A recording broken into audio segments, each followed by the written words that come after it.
Is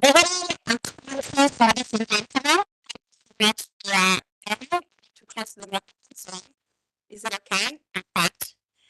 Thank you so much for coming. I would like to make sure to find this trial. Welcome to the 2024 Geneva Dialogues.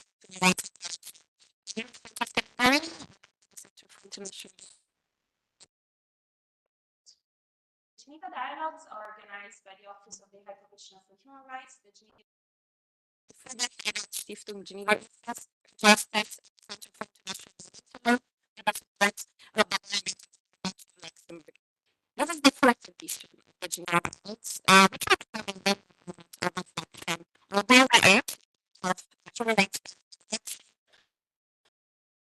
Geneva-based human rights institutions can do for more ambitious and effective measures. The harms and the impacts of climate change. The dialogue for UN, society, and indigenous peoples' organization to exchange views and priorities. And we hope that today's event would also provide really for fruitful conversations.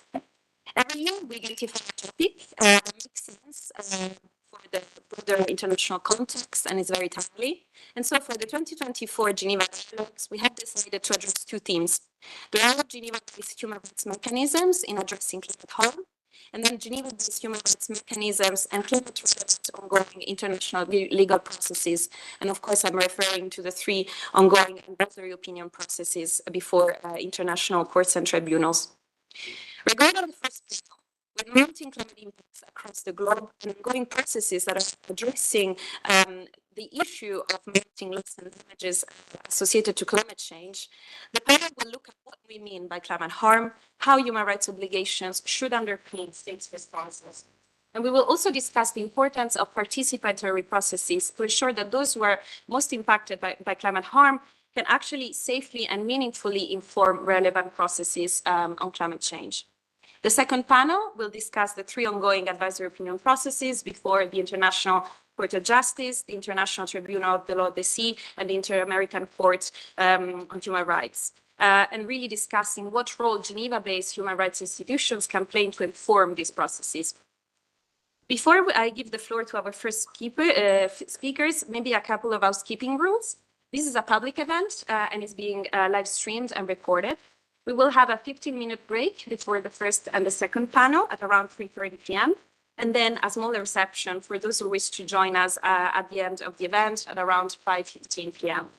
We have quite packed panels, but we really try to ensure that we have time for questions and comments from the floors. After all, these are Geneva Dialogues on climate. And I would also ask all panelists to stick to their allocated times, and I will try to enforce it quite strictly. So without any further ado, I move on with opening remarks by Luc Dockendorf, the Deputy Permanent Representative of the Permanent Mission of Luxembourg. Please. Thank you very much indeed, Francesca, and a very warm thanks of Luxembourg to all the organizers, CIEL, of course, the Friedrich-Ebert-Stiftung, the Geneva Environment Network, Earthjustice, and of course also the Commissioner for Human Rights for organizing this fourth edition now of the Geneva Dialogues. I'm starting to time myself now, and I promise I won't go over 5 minutes. So Luxembourg is a member of the High Ambition Coalition, and we're working hard to fulfill our Paris targets and to put our money where our mouth is, as they say. We're also a member of the Human Rights Council for the years 2022 to 2024, so we're trying to really be in line with our environmental commitments when it comes to human rights. I think I can speak on behalf of the government when I say that we really want these dialogues to be a space for open exchange. We know that the climate is in a dire situation, and we won't change anything by beating around the bush. We also believe, sorry, I didn't want to speak too loudly. We believe that the climate crisis and the multiple planetary crisis, pollution, loss of biodiversity have an impact, a profound impact on all human rights: civil and political, economic, social, cultural, right to development, the right to a clean, healthy, and sustainable environment. And at the same time, human rights are also the key to tackling these multiple and interlocking human crises, the right to freedom of opinion and expression, the right to freedom of assembly and association. They're essential to mobilize human societies against climate injustice. And that's also why civic space is so important, why the work of human rights defenders, and in particular environmental rights defenders, is crucial. And it explains at the same time the crackdown on civic space in so many countries around the world, and notably also at conferences of parties to the UN Framework Convention. So obviously that is somewhere where we would expect organizing governments to make sure that everybody gets to speak, especially human rights defenders. We share, I think, the urgency of the situation. Secretary General Guterres said himself, and this was already last year, that we live in an age of global boiling. We share also the clarity of what we need to do. We have a consensus, a complete consensus, I would say, of scientists on where we are. And we have mounting despair among climate scientists because they put one report out after the other and they see that nothing changes, that politics remains as usual, that the consensuses we have among diplomats of not ruffling one another's feathers remain in place. And they get very upset, and who can blame them? We then worry about this for a few days and then move on to the next thing. At the same time, we have an intensification of denialism over the last few years. There seems to be something like a loose alliance between big oil, authoritarian governments, especially the ones that produce lots of hydrocarbons, and anti-rights movements, especially in Western countries, but also elsewhere. And they harass both environmental defenders and also climate scientists, whether on social media or at meetings or elsewhere. And this is frankly unacceptable. The geopolitics doesn't help. I think 55 or so conflicts we have also have a devastating impact on the environment. The destruction of Gaza, the invasion of Ukraine, the devastation of Sudan, the illegal military coup in Myanmar. Besides the perpetration of war crimes and crimes against humanity, we also have the perpetration of ecocide there. And that is, we're all paying the price for that. On the other hand, we have Geneva as a human rights-based, as a hub for human rights-based approaches and solutions. And I think that's really what we're looking forward to hearing over the next 3 hours. We have successive reports by special procedure mandate holders of the Human Rights Council, the SR on climate change and human rights, and we are very fortunate to have the new Special Rapporteur with us here today, but also the outgoing Special Rapporteur on the right to a clean, healthy and sustainable environment, the Special Rapporteur on the right to food, and really many other special procedure mandate holders as well.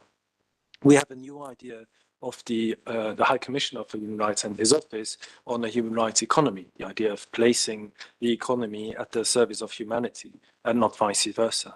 And we know what we have to do as governments. We have to work very hard to decarbonize our economies, tackle historic injustices and inequalities, adapt to a new reality by leaving no one behind and reaching those furthest behind first. But that can be very hard. And there is a famous saying attributed to Frederick Jameson that it's easier to imagine the end of the world than to imagine the end of capitalism. And I think when you look at how many of our politicians deal with the climate crisis, that really shows you how true that is. But we have to try and imagine a more positive, inclusive future for everyone, one where we have a livable climate, we have the preservation and defense of democracy and civic space, and we also have, well, the preservation and protection of everybody's human rights. And that's what we're here for. And I hope that will also be reaffirmed at the Summit of the Future. And that puts me just above 5 minutes. Thank you so much, Luc. I think you really helped us set the stage, raising very important points. Particularly appreciate the mention about the importance of democratic spaces and the role of CSOs. And we will be discussing the question of environmental human rights defenders on the first panel, and especially as we look ahead of the COP29, the climate conferences that is coming up in December. And I really like the expression intensification of denialism. It's a very powerful phrase to see, unfortunately, the situation of political inertia and denial in which we are vis-a-vis the climate crisis. And also thank you for situating us in the broader geopolitical context. As we discuss climate justice, of course, we look at human rights protection and respect and fulfillment across the board, and not just through the narrow lenses of climate and environment necessarily. I will now turn to Gibson, the program officer at the Friedrich-Ebert-Stiftung Geneva Office, also acting as one of the organizers of the event. So I think you will have the time. Thank you very much, Francesca. Your Excellencies, ladies and gentlemen, colleagues and friends, it's a pleasure to provide a few opening remarks on behalf of our office director of the Friedrich-Ebert-Stiftung Geneva Office, Mr. Nate Tenbush. Unfortunately, couldn't join us today in person for this 2024 edition to the Geneva Dialogues on Human Rights and Climate Change, but she sends her warm regards. Discussion.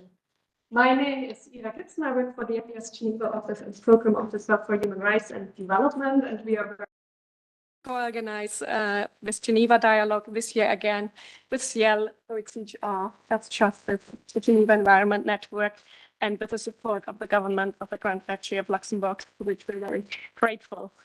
So for those of you who don't know the FES, the Friedrich-Ebert-Stiftung is a German political foundation with a rich tradition in social democracy and a strong mandate on international cooperation. Everything we do, together with our more than 100 country offices, focuses on the core ideas and values of social democracy, freedom, justice, and solidarity. And one of our core work areas here in Geneva lies in the protection and promotion of human rights, together with the cross-cutting issues of climate change, but also migration, trade, business, and sustainable development.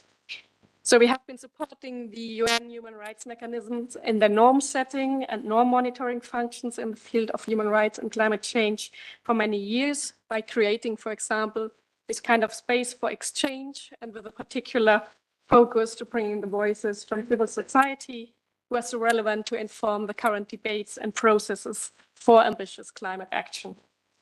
For FES, the annual Geneva Dialogues on Human Rights and Climate Change, therefore, presents really a unique format, as we have gathered all of you here, state representatives, special procedure mandate holders, members of the human rights treaty bodies, UN officials, CSO, and indigenous peoples, to discuss the role of the UN human rights mechanisms in addressing climate harm and how those mechanisms can contribute to further advance human rights-based climate action.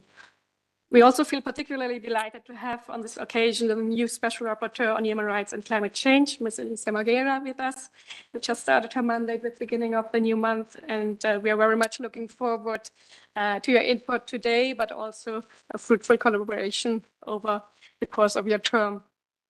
So all of you, or better all of us, play an important role to bring human rights forward when addressing the climate crisis. The climate crisis is one of our biggest global challenges, and it's at a very critical level. It requires more than ever urgent and ambitious action and a constructive approach, particularly as the international community is increasingly polarized. States need to speed up and advance on how to tackle climate impacts people and communities are facing on the ground, and how to meaningfully address ongoing loss and damage. This requires a human rights-based approach all along the way to combat climate change. However, the position of those who provide invaluable information to the processes to achieve equitable climate action, such as people with lived experiences or human rights defenders, as already said, are increasingly jeopardized and require also meaningful protection, particularly in the context of climate conferences. And as said, we'll touch base later on this topic in the discussion. At the same time, climate court cases are increasingly getting the headlines. Just last month, the European Court of Human Rights in Strasbourg announced a verdict for state inaction on climate protection violating human rights. And it will be the first time that the International Court of Justice will deliver early next year its opinion on states' obligations to tackle the climate crisis, as well on the legal responsibilities regarding damages due to climate impact. This hearing's taking place later in autumn this year. So it will be very interesting to hear today how the Geneva-based human rights mechanisms can contribute to these developments and help to further advance human rights-based climate actions. So with this, I very much look forward to the discussion, and thank you very much. Thank you very much, Ms. Gibson. You also raised very relevant points. I hear again the echo about the importance of participatory processes, and that actually gives me the opportunity to raise a problem that has affected us for this very event, and that's the issue of hybrid meeting modalities. Unfortunately, we see that recently rules around hybrid meeting modalities have been changed by UNOG. Conference services are not provided between 1 and 3 p.m., for instance, and that really causes an issue. We had an Indigenous person representative, a member of the expert mechanism, the rights of Indigenous people, Binota Moidamai, who was supposed to join us online for the first panel. And unfortunately, we were notified by UNOG very last minute that we could not use the WebEx platform. And so as a result, he will not be able to intervene. This is something that affects also member states. So this is a warm encouragement to perhaps reach out to UNOG and see how to solve this issue. And thank you also, for sharing the issue about what sport can do to really address the political inertia that also Mr. Ockendorf was alluding to, and how we can find ways to move forward on the climate and human rights agenda, given the political inertia that we are unfortunately facing. I'm conscious of time. Thank you so much to both for your opening remarks. I will now call for the first panel speakers. Unfortunately, as you can all see, the panel is a bit small, so apologies for those logistical change. Maybe as our support team help us settle the speakers, I can already start introducing the first panel. So as has been warmly announced already, we're very happy to have with us Professor Elisa Morgera, the newly appointed Special Rapporteur on Human Rights and Climate Change.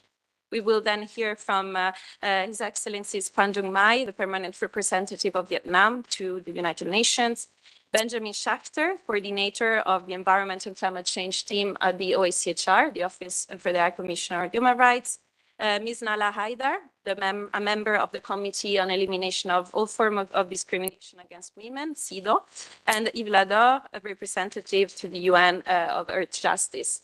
A warm welcome to all the panelists. Thank you very much for joining us today. I will kickstart by addressing myself to Professor Morgera.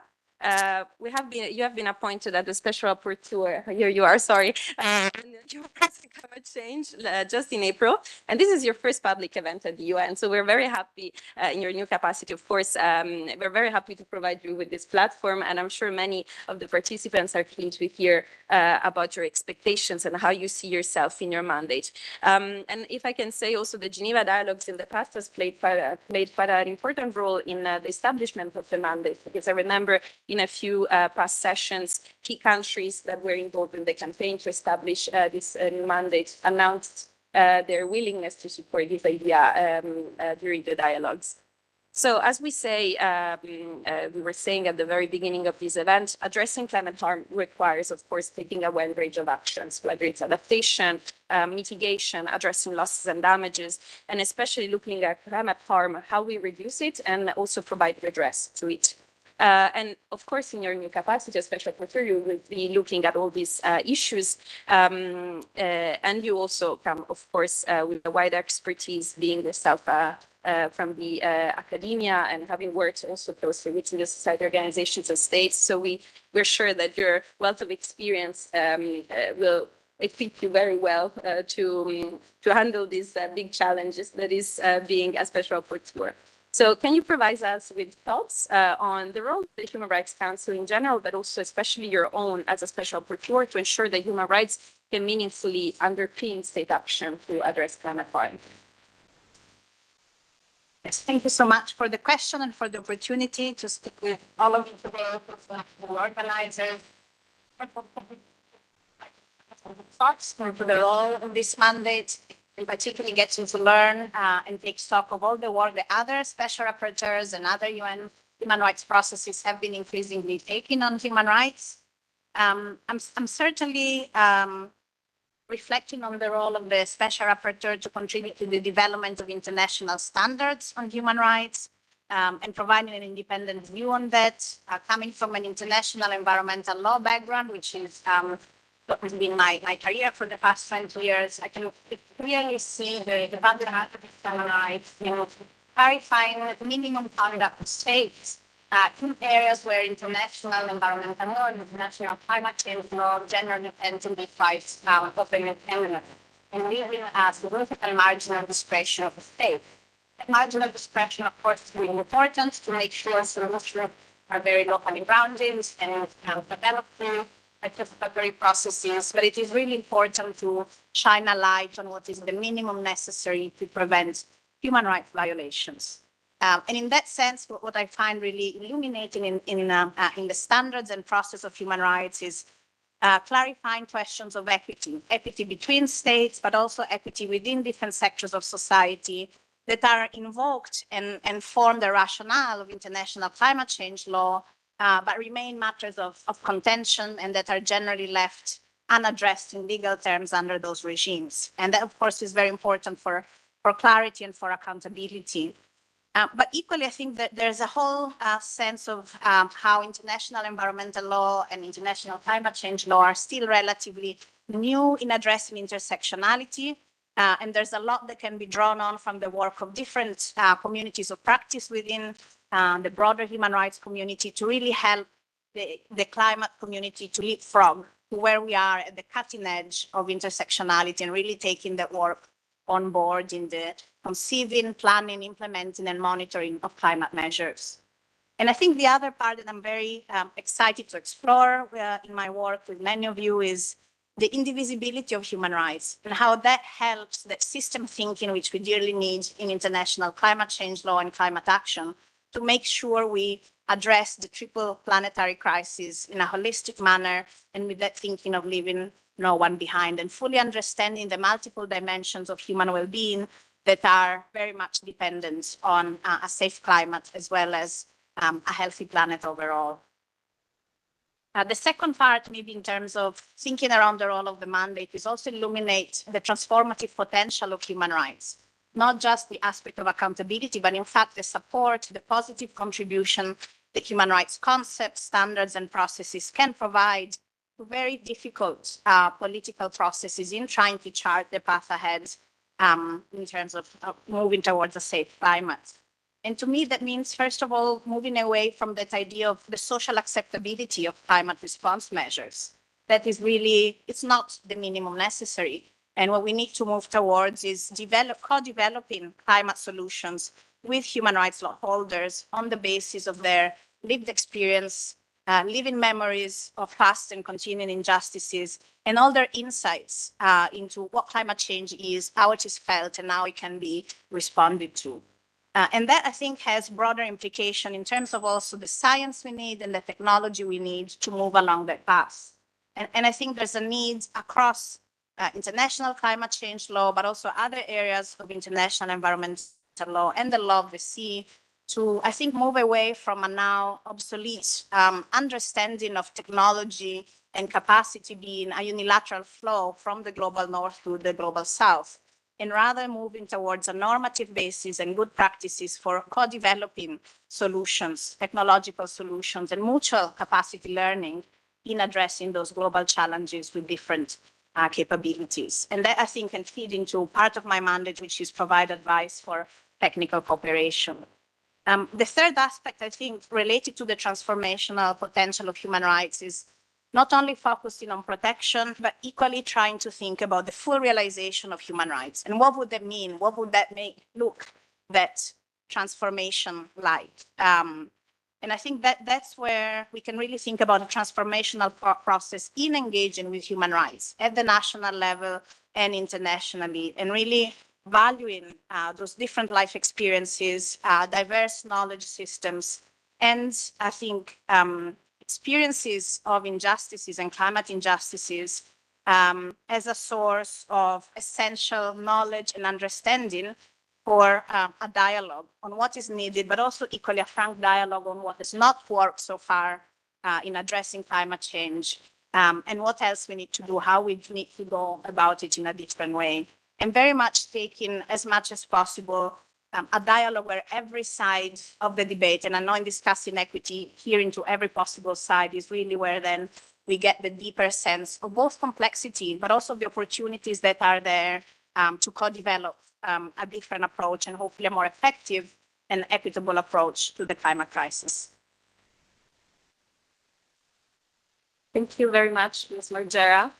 It's hard to, of course, synthesize your intervention. And as you say, you're also crafting your own priorities and path forward. So we're really looking forward to engaging more with you. This is just one of the very first opportunities that you will have to engage with us. I think you raised very substantial points, especially the question of equity. When we talk about climate action, of course, this should really be grounded in, but also be able to advance substantive equity and the key question of intersectionality. And this is also why we think that Geneva can play such an important role with all the UN bodies, institutions and mechanisms that address intersecting issues and complementary ones, making sure that we break the silos across the work of different mechanisms would really be key to have a more comprehensive and holistic approach towards climate harm.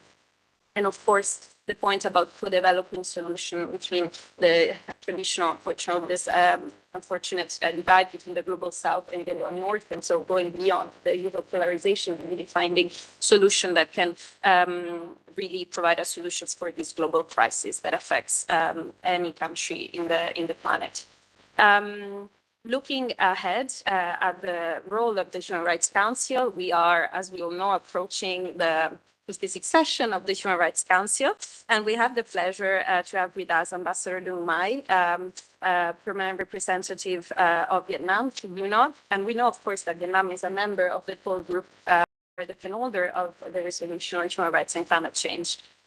These resolutions throughout the years have really played an important role to identifying specific groups whose rights are affected by the impacts of climate change and mandating the High Commissioner for Human Rights and the UN Secretary General to clarify what rights-based climate action that advances substantive equality means in practice.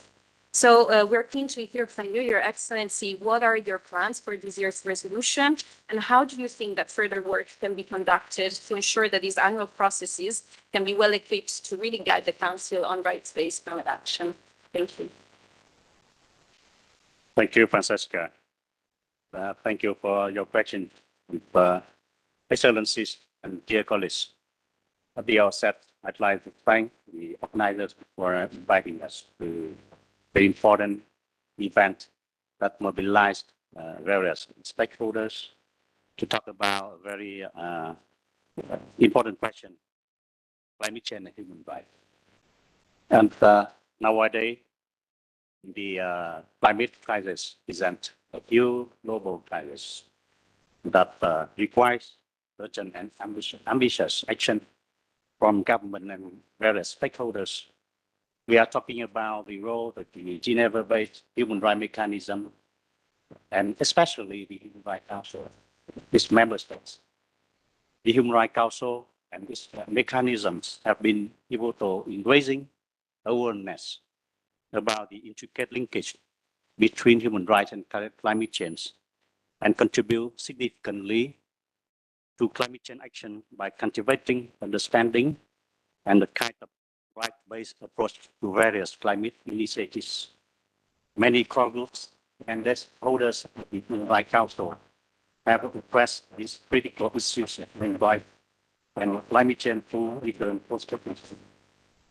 And since 2008, the core group, the core group on the human rights and climate change comprised of the Philippines, Bangladesh, and country Vietnam have annually presented.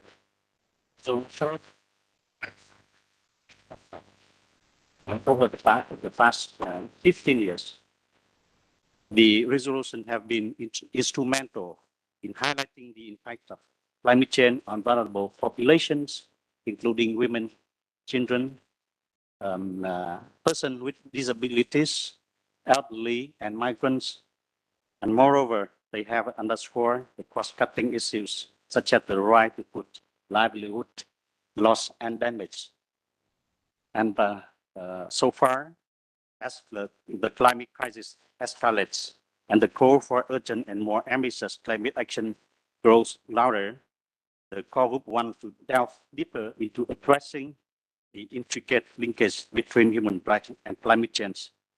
We have discussed extensively on various topics of this year's resolution, and one of the possible topics is the just transition.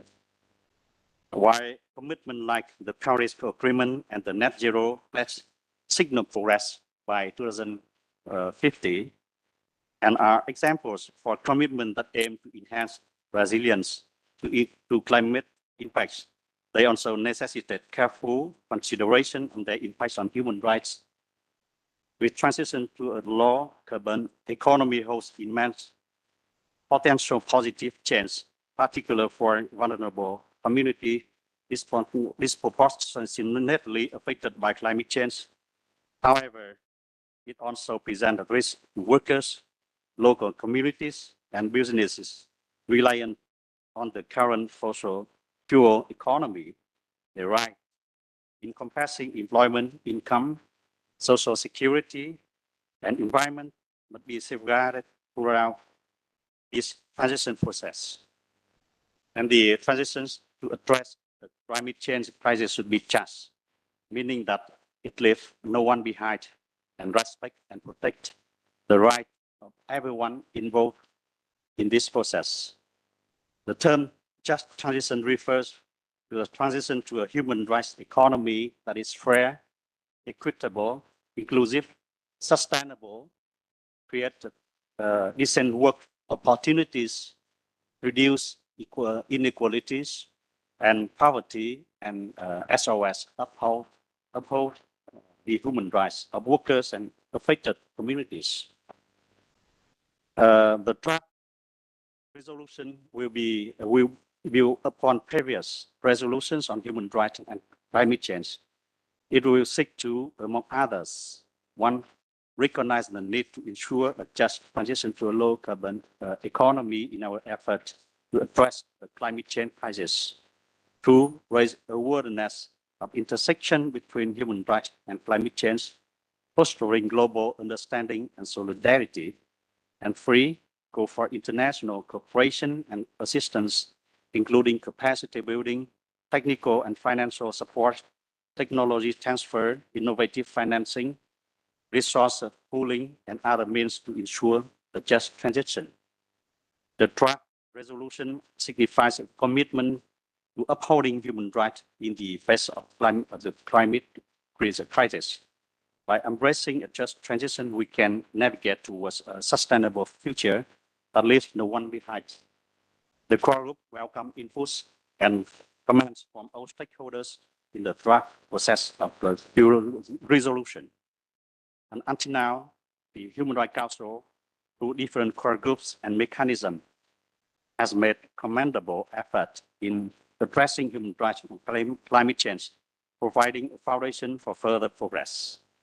Moving forward, we believe that it is vital to build upon this achievement to effectively tackle climate change while upholding human rights, leveraging past experience, helps inform future actions, and develop robust strategies. Fostering consensus through dialogue and cooperation is essential for global collaboration. Addressing concerns of various stakeholders, including governments and affected communities, is crucial for building trust and cooperation. Involving all relevant stakeholders ensures inclusive and effective climate policies, harnessing diverse expertise to address climate challenges while upholding human rights. Thank you. Thank you very much, Your Excellencies. It's very interesting to hear this theme that just transition is what you're planning to address through the resolution. This cannot be more relevant. We know that the window of opportunity to keep global average temperature rise below 1.5 degrees globally is narrowing down, and we need a deep, radical transformation in our energy systems. And you mentioned the roles of fossil fuels. We know that they are the key driver of the triple planetary crisis that also Ms. Mordera was referring to. So we really need to make sure that different bodies of law are combined. When we discuss just transition, of course, we look at human rights, but we also look at labor rights, energy law, wider financial policies. So really how to make sure that all these pieces can be combined. And I'm very pleased to hear that you value also the, again, participation of affected communities, because we need them at the table to really understand how to best phase out fossil fuels and move forward towards a renewable energy-based system. And of course, we cannot shy away from discussing corporate actors and the role that they have, the impacts that their activities have on human rights. So how do we move forward from a due diligence approach to actual responsibility and accountability of businesses? So a lot of food for thoughts. What I think the resolutions do particularly well is the bridging the creating the bridge between the human rights community, the Human Rights Council, and UNFCCC, the Climate Convention. We know that there is, for instance, a work program on just transition. So I'm sure that also the annual resolution will be able to provide some messaging on how to advance human rights based action in the context of just transition under the climate framework. As we discuss the role of UN mechanism, of course, we're looking at the role of the Human Rights Council, but we know that there a big role has also been played by human rights treaty bodies. They are developing an increasingly important body of law by clarifying what the obligations of states are with regards to climate change. And among these treaty bodies, the Committee on Elimination of All Forms of Discriminations Against Women, the CIEL, has been really one of the key committees to unpack what it means to address climate harm in a manner that is grounded in human rights, that is grounded in substantive equality, by really identifying the differentiated impacts across different groups and how states can really craft tailored responses. So we're very pleased to have Ms. Haidar with us today. And a question for you would be, how do you see the role of human rights mechanisms, and especially, of course, treaty bodies, in ensuring that, again, states ensure substantive equality and prevent and redress intersectional discrimination that, of course, individuals and communities are affected because are experiencing because of the climate crisis? So what is the role of treaty bodies? Of course, you can draw from the pivotal work that the CIEL is conducting, but also looking at the wider group of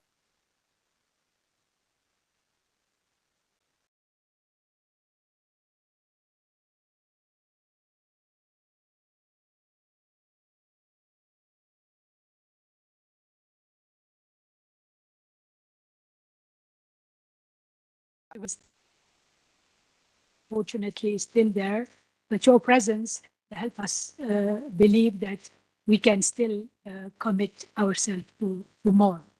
I am very pleased to be here with you today because I will try to bring a little bit the micro level of a treaty body perspective on the issue. All what was said earlier by the Special Rapporteur and by His Excellency, and earlier in the introduction by FES, shows us the macro picture and how gigantic is the challenge. And still, at everyone's level, there is a possibility to do something, and we cannot afford not to tackle it. So from the perspective of treaty bodies, I speak about CEDAW, but it is not limited only to the CEDAW committee, because you would learn also a bit later from my colleague from OHCHR about, and you probably already know about the Committee on the Right of the Child work on these issues, about the Committee on Economic and Social Development, and many others. I think the individual initiatives are there. What we lack is the connection between them and how to build on them and how to become more cumulative in our impact. For the time being, I don't think we have reached this cumulative impact, but thanks to OHCHR, we're coming together in a small group to reflect on how better we can take things in a cumulative way.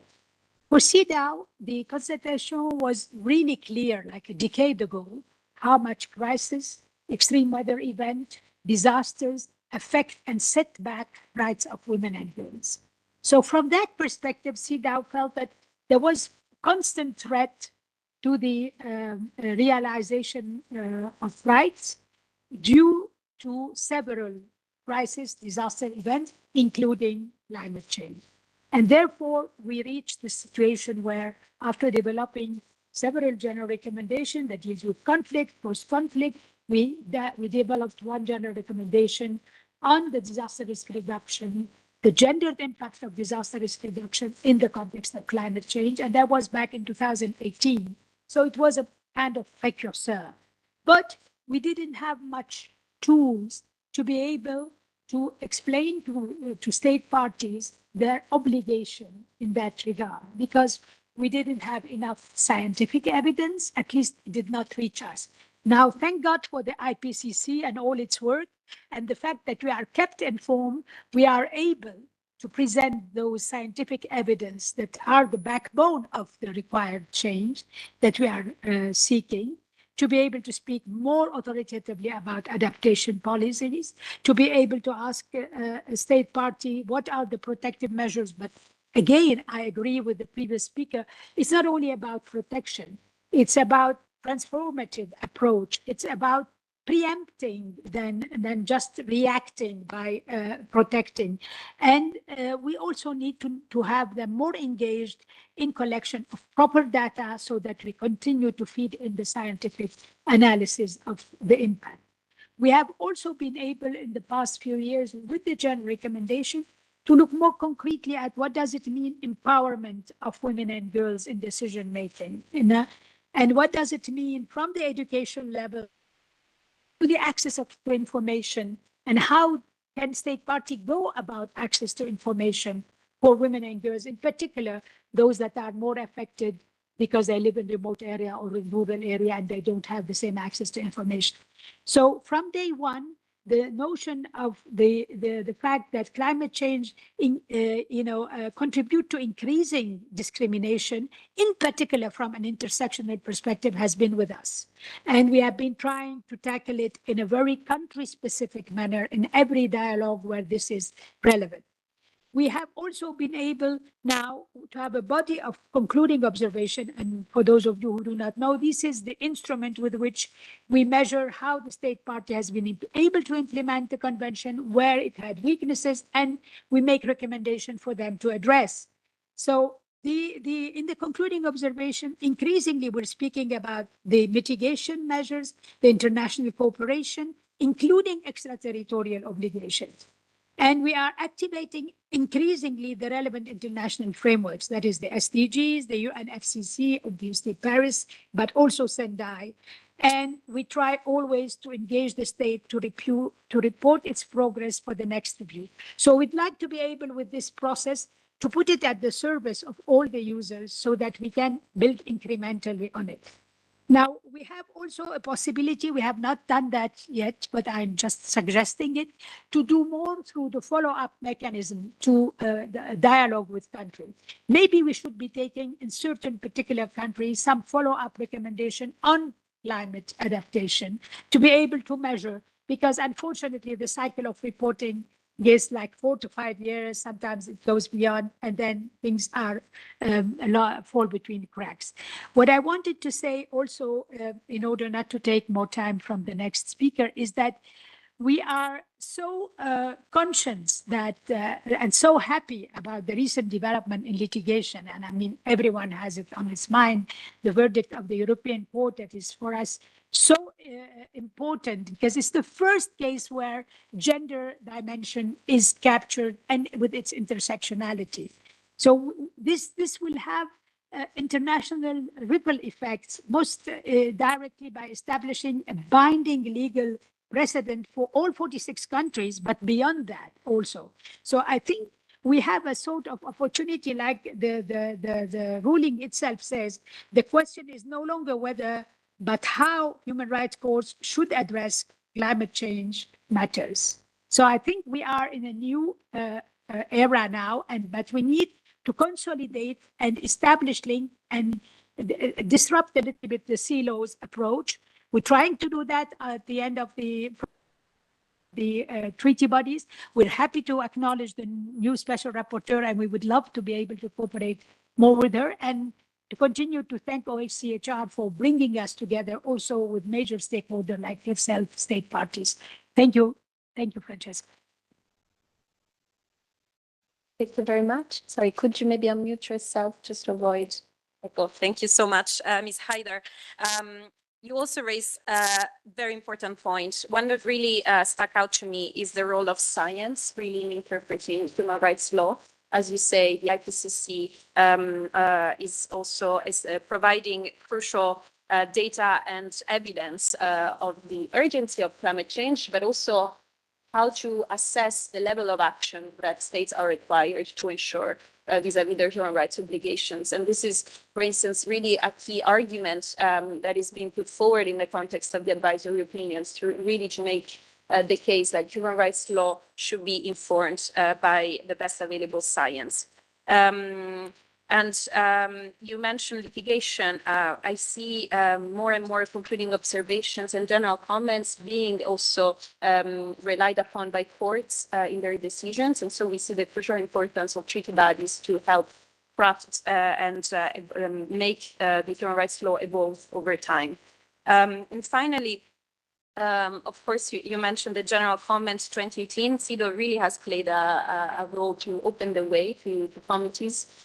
We, of course, know that the CRC, the Committee of the Rights of the Child, issued a general comment number 26 on environment, the focus on climate. The CESPAR, the Committee on Economic, Social and Cultural Rights, is now drafting a general comment on the triple planetary crisis. So we really need this wealth of work, and treaty bodies can definitely influence each other. And just wanted to make a point about the mitigation part of it. Of course, in my question and the topic that we are addressing now, it's more focused on the climate harm. But of course, we cannot address one without looking at the other side of the coin, which is reducing emissions. And the CIDO and other treaty bodies also doing pivotal work, really making the point that states to abide to the human rights obligations have to phase out fossil fuels and take ambitious science-based action. So thank you very much for all your inputs. And I think the follow-up mechanisms idea, it's a very interesting one. And I know that CIDO is in session, so maybe something to discuss with your members. Moving onwards with another UN body. Of course, we've mentioned a lot already the role of the OHCHR in really supporting state parties, clarifying states' obligations, working with treaty bodies, special procedures. And we have here Mr. Schachter. You are the coordinator of the Environment and Climate Change team of the OHCHR, and you are working on a report to be presented at the 57th session of the Council, focusing on loss and damage. And then again, it's very much in line with what we're discussing today. So it will be keen to hear from you, what are the key issues when discussing states' human rights obligations in the context of loss and damage that we should keep in mind? And also how critical the contribution of human rights mechanisms to this specific matter, so loss and damage, is. Thank you. Thank you, Francesca. Warm thank you to all of our co-organizers, the audience, for finding their way to room 3 here. There are enough of you that did that I think we can say this has already been great success, and to all of my fellow panelists. First, before I jump into those questions, I want to share just a couple of reflections on the importance of dialogues like this itself. We've been organizing this now for several years with a similar group of partners and support from Luxembourg, for which we are very grateful.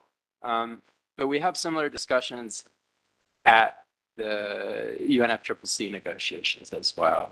And it helps create a familiarity and awareness and understanding of the interconnections of human rights and climate change that just wasn't there when we started this work.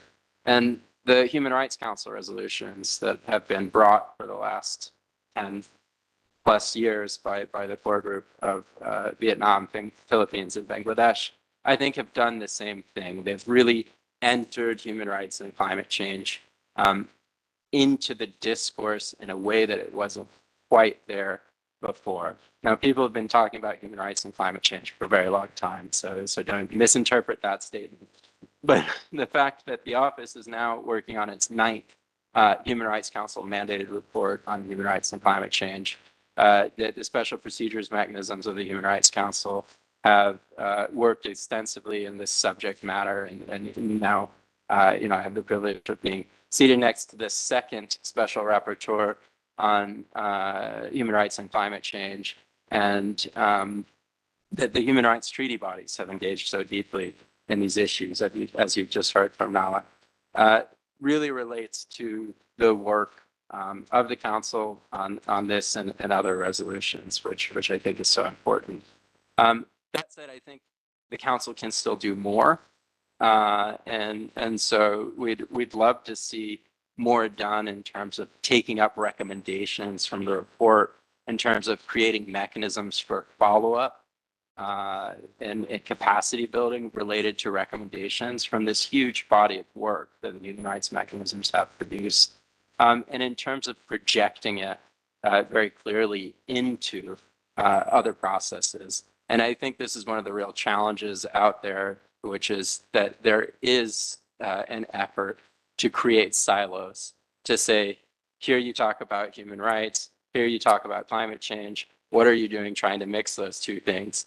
All at the same time that there's actually an international commitment to breaking down those silos and pursuing a holistic approach to sustainable development. So there's a lot of contradictions in the work that we do and are trying to do, and we're counting on you for your support to address those contradictions and to advance the right to a clean, healthy, and sustainable environment, including a safe and stable climate, and to advance the work that we're doing in this area.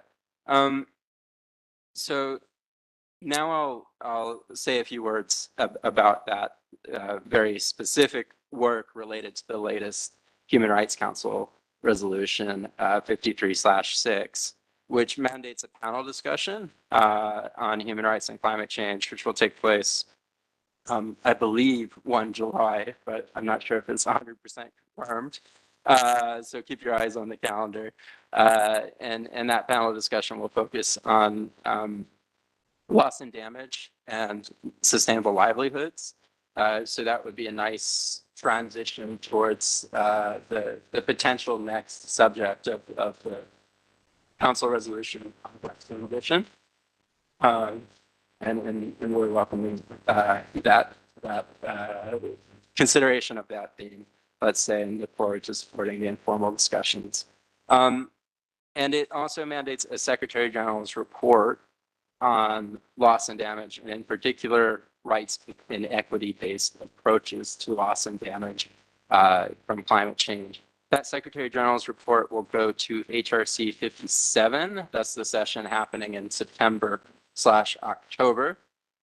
So it will not be available for another couple of months, but what I'll share with you, I think, is a preview and some of the thinking that's going into developing that report and some of the key ideas that we expect to be reflected in it. First of all, I want to say one of the challenges with this subject matter is that loss and damage doesn't have a very clear definition, and it's a term that comes from the UNFCCC process largely. And that is a political process. And I think the discussion is a very political one. It's not one that's framed in the language we would frame it in human rights language. And it can potentially incorporate things that are very much not closely related to human rights, like, damage, company or business experiences as a result of climate change could potentially fall under a discussion of loss and damage at UNFCCC. And so we've chosen to focus on what an equity and rights-based approach to loss and damage would look like, which is really focusing on human rights violations and abuses, and accountability for them and access to remedy for them that are experienced by people. Which I think makes sense given our mandate, and I hope that won't be too contentious of a choice. but it's important to be aware of that sort of discussion of loss and damage at the UNFCCC and how it relates. And also, frankly, the fact that it's a discussion that has been mired in let's say, political differences for many years. At COP28, an important step was taken in terms of establishing a loss and damage fund, but that fund is not well capitalized, and it doesn't include the human rights safeguards that we would like to see it have from our perspective. And it certainly isn't a fund that is oriented towards ensuring access to remedy and access to justice. And that's actually very clearly stated throughout the loss and damage discourse, which is that it's not a discourse about liability and accountability that the UNFCCC is having. So when we talk about violations or abuses, it is about the human right to access justice and effective remedy.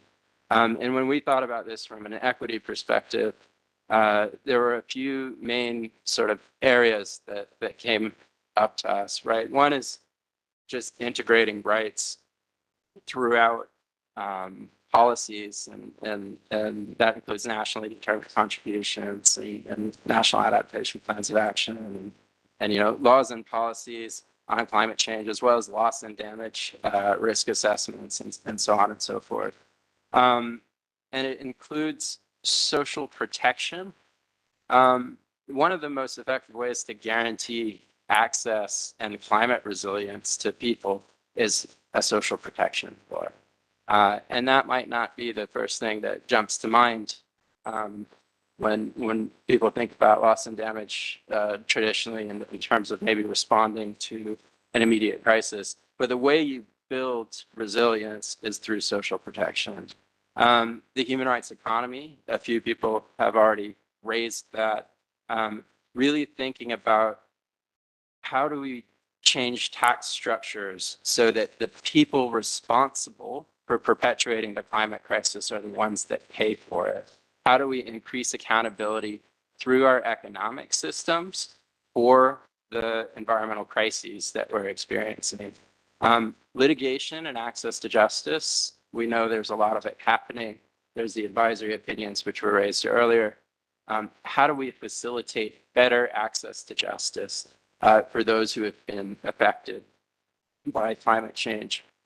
And finally, the idea of transitional justice as a potential mechanism for addressing the large scale and massive violations of human rights associated with climate change. Because transitional justice addresses situations where there are large scale violations, where there are many perpetrators and there are many victims. And that actually is what climate change and other environmental crises, you know, those are characteristics of climate change and other environmental crises. So looking at who's really responsible and true, looking at justice, reparations, guarantees of non-repetition. And there, I think the most important thing we can all do to stop future loss and damage, right, is to stop climate change and to ensure adaptation. And so that starts with that just transition, and it starts with social protection and those kinds of measures. So I'll stop there. I'm probably well over time. Apologies for that, Francesca. Thank you all. You are more than forgiven because of all the thoughtful points you raised. What I hear loud and clear is the issue of follow-up. So really ensuring that whatever comes out and is produced by different UN mechanisms then actually has an impact and is integrated by states at the national level. So definitely something to think about as we work with treaty bodies. We build on OHCHR reports, the reports of special procedures and so on. And I see that September will be a key moment for loss and damage because, of course, we're waiting for your reports, but also the Special Rapporteur on Development is going to present a report on the right to development and loss and damage. And other reports have been already produced, notably by Professor Modera's predecessor on loss and damage. So it's very helpful to see this growing body of sources to really understand what it means to address loss and damage. And as you say, how can we translate the language that we use in the context of the Climate Convention into human rights language.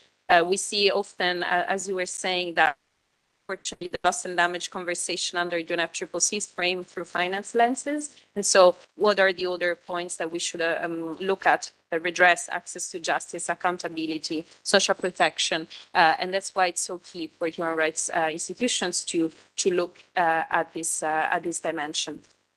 I'm conscious of time, so I will turn to Mr. Lador from Earthjustice. What we heard throughout this first panel is really the importance of access of affected communities.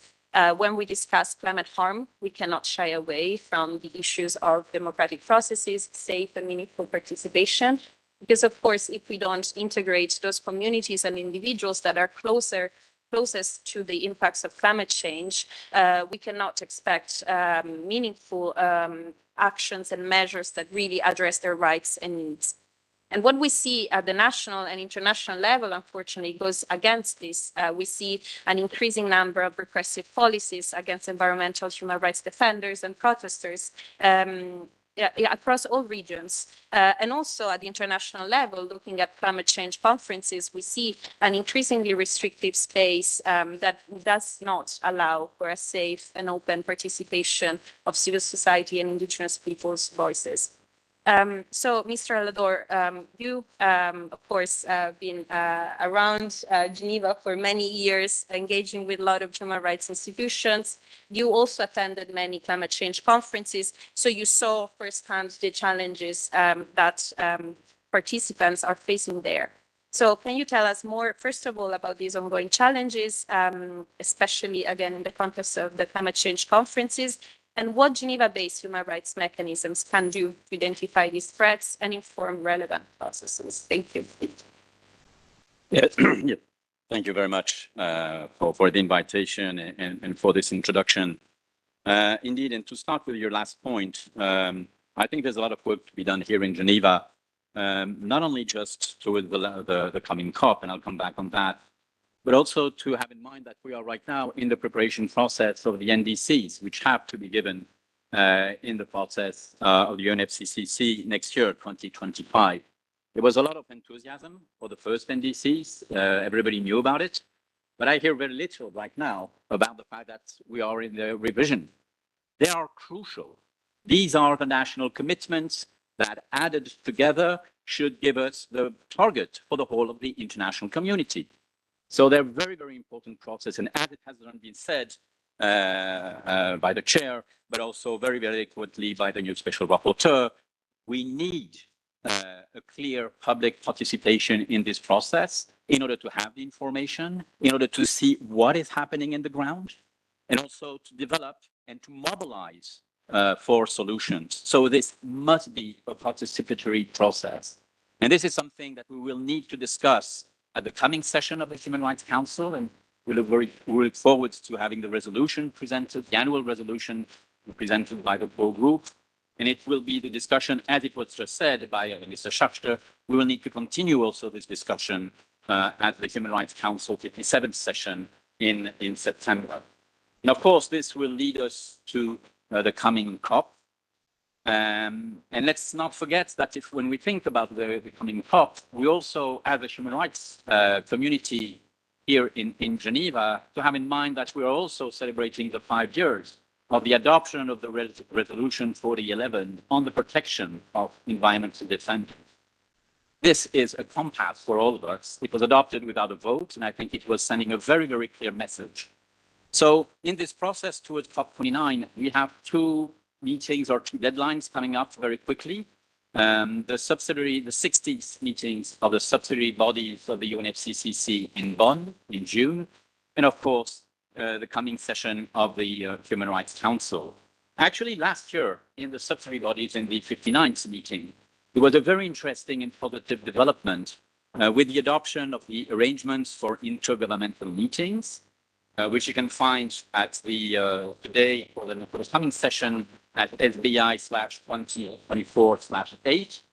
And when we see that some of the commitments done by the parties are very interesting, like there was a very interesting discussion with conflict of interest, which produced some results in change in the registration process, to have more transparency.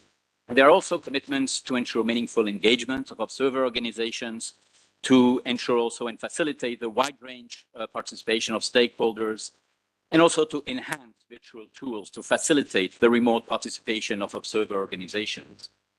Now, once we have said that, unfortunately, as it had just been said, the trend is going the other way.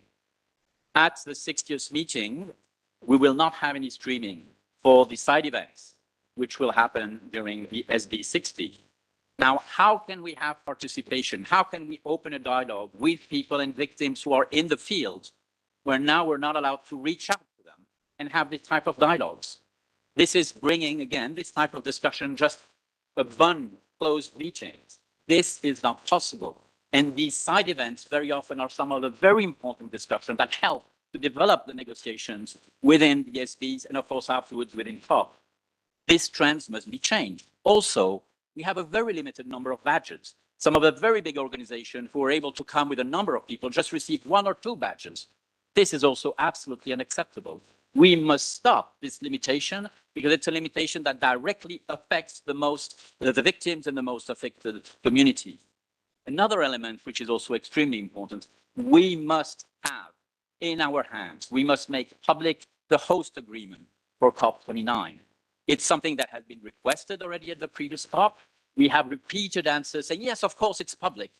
But bizarrely, we can never reach it. We can never have it. It is not public. Let's be very clear. It is not public. Why do we need it? Well, unfortunately, I have a very precise example for that. Last session of the Human Rights Council in March, we had excellent discussions with a number of people coming from Azerbaijan, and we started to prepare this COP29. We had very interesting discussions here in this building about, for example, the issue of water scarcity, which is quite a challenge for Azerbaijan in view of the issues of climate change. Now, unfortunately, Mr. Anar Mamadi, with whom we spoke a few weeks ago, or a few months ago, was arrested on the 29th of April on what we really consider as being bogus smuggling charges. And this is part of an escalating crackdown on independent voices in the country. This is the first time in all of the COPs we did that when we are preparing the people concerned a COP, one of us is now in jail. We will be going to the subsidiary meetings knowing that one of us now is in jail. Of course, just imagine how many are also saying now, who's next? Can I really go to COP29 now that I know that one of them is already in jail? Do we really want to have independent scientists in this meeting? Do we want to have the full scope of businesses? We know we will have the fossil fuels, but there are also other economic sectors who are very much involved in the transition. How do they feel if there is a risk that because you disagree with some of the leading trends, you are in another type of business? No, there will not be free speech. How do we deal with the media? We already know today that a number of journalists are unable to reach the host country because the host country is not very pleased with what they have published in previous years about what has happened in the region.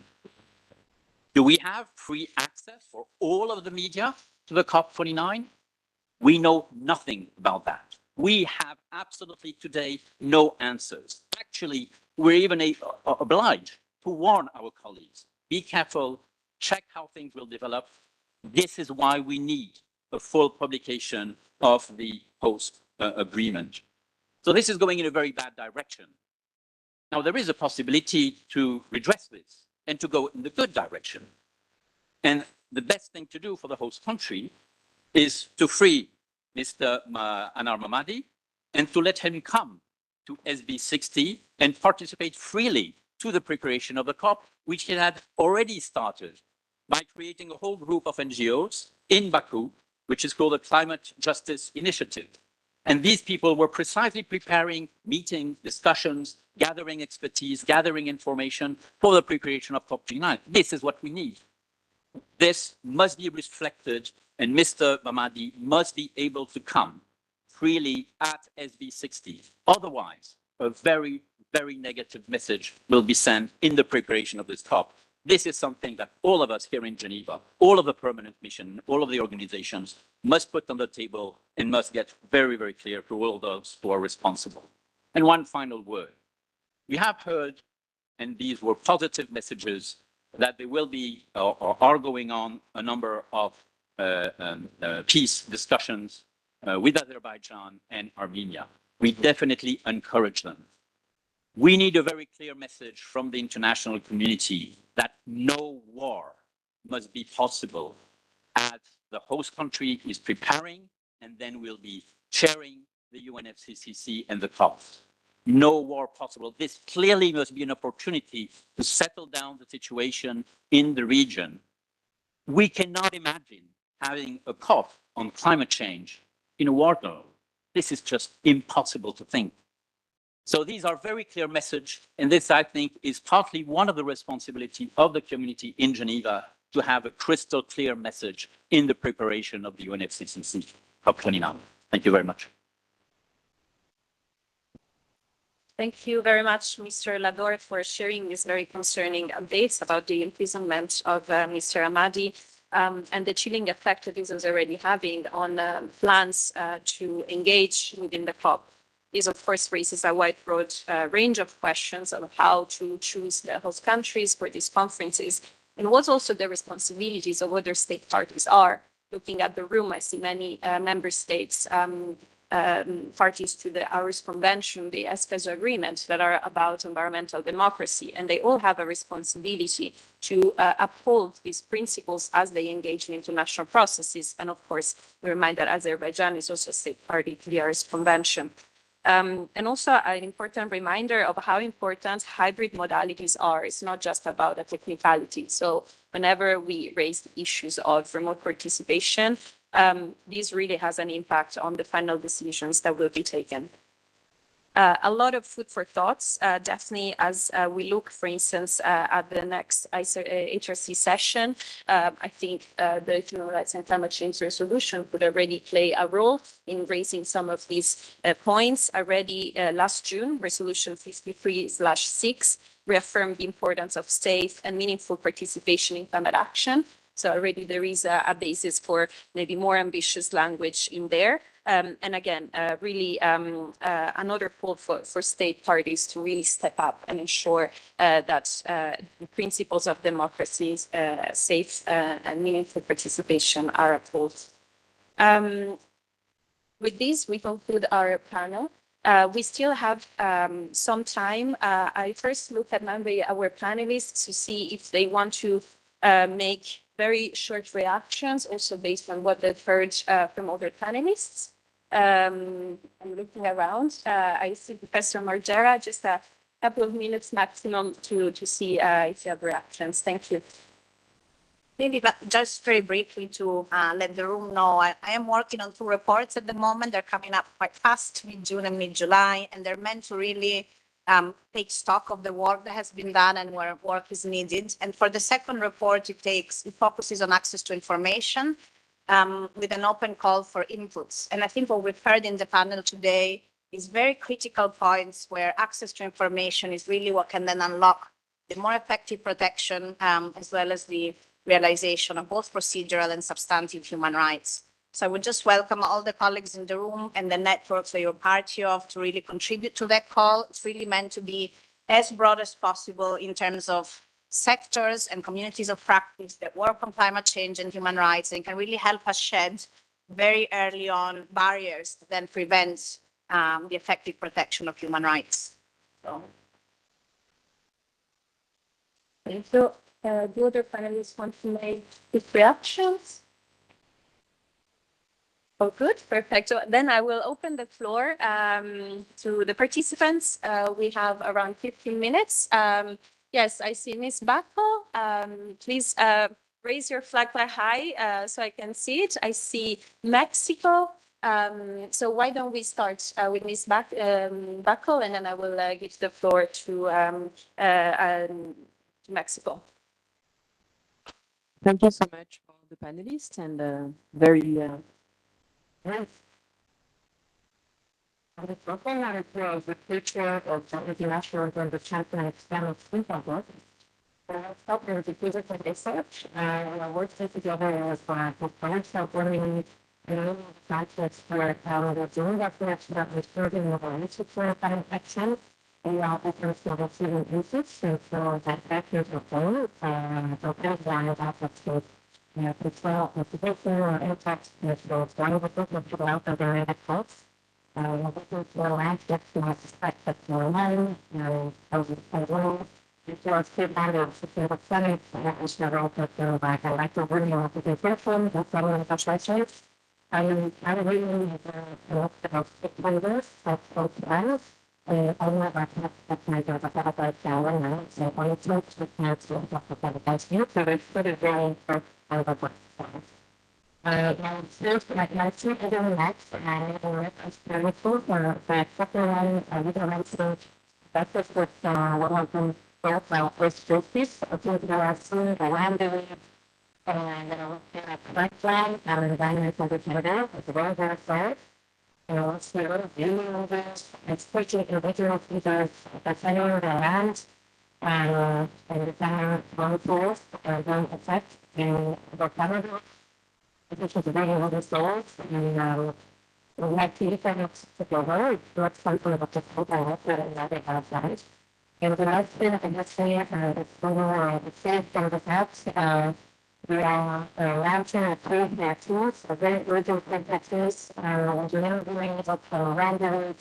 Happening in the Middle East is really at the time when we do very well. There is 6 hours, and one of the clinics for the range of 6 hours. Right now, the reduce the area structures from climate systems.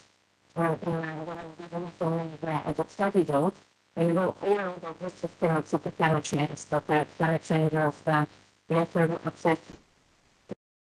Difficult in the Middle East, but also we can't really work on a safe climate future if there are bombs being sent on innocent civilians. And when so many innocent people suffer, I think the whole humanity suffers, and we have to really have the courage to reconnect to our common humanity and to call for peace. I think we can't put that outside this room here, room 3, in the Palais des Nations, with the history that we have here in terms of peacekeeping. So I will circulate this call with all of you if you want to sign it. It's very, very simple, and we really, really have to act now. Thank you. Thank you, Ms. Bacco. I will take some other comments or questions.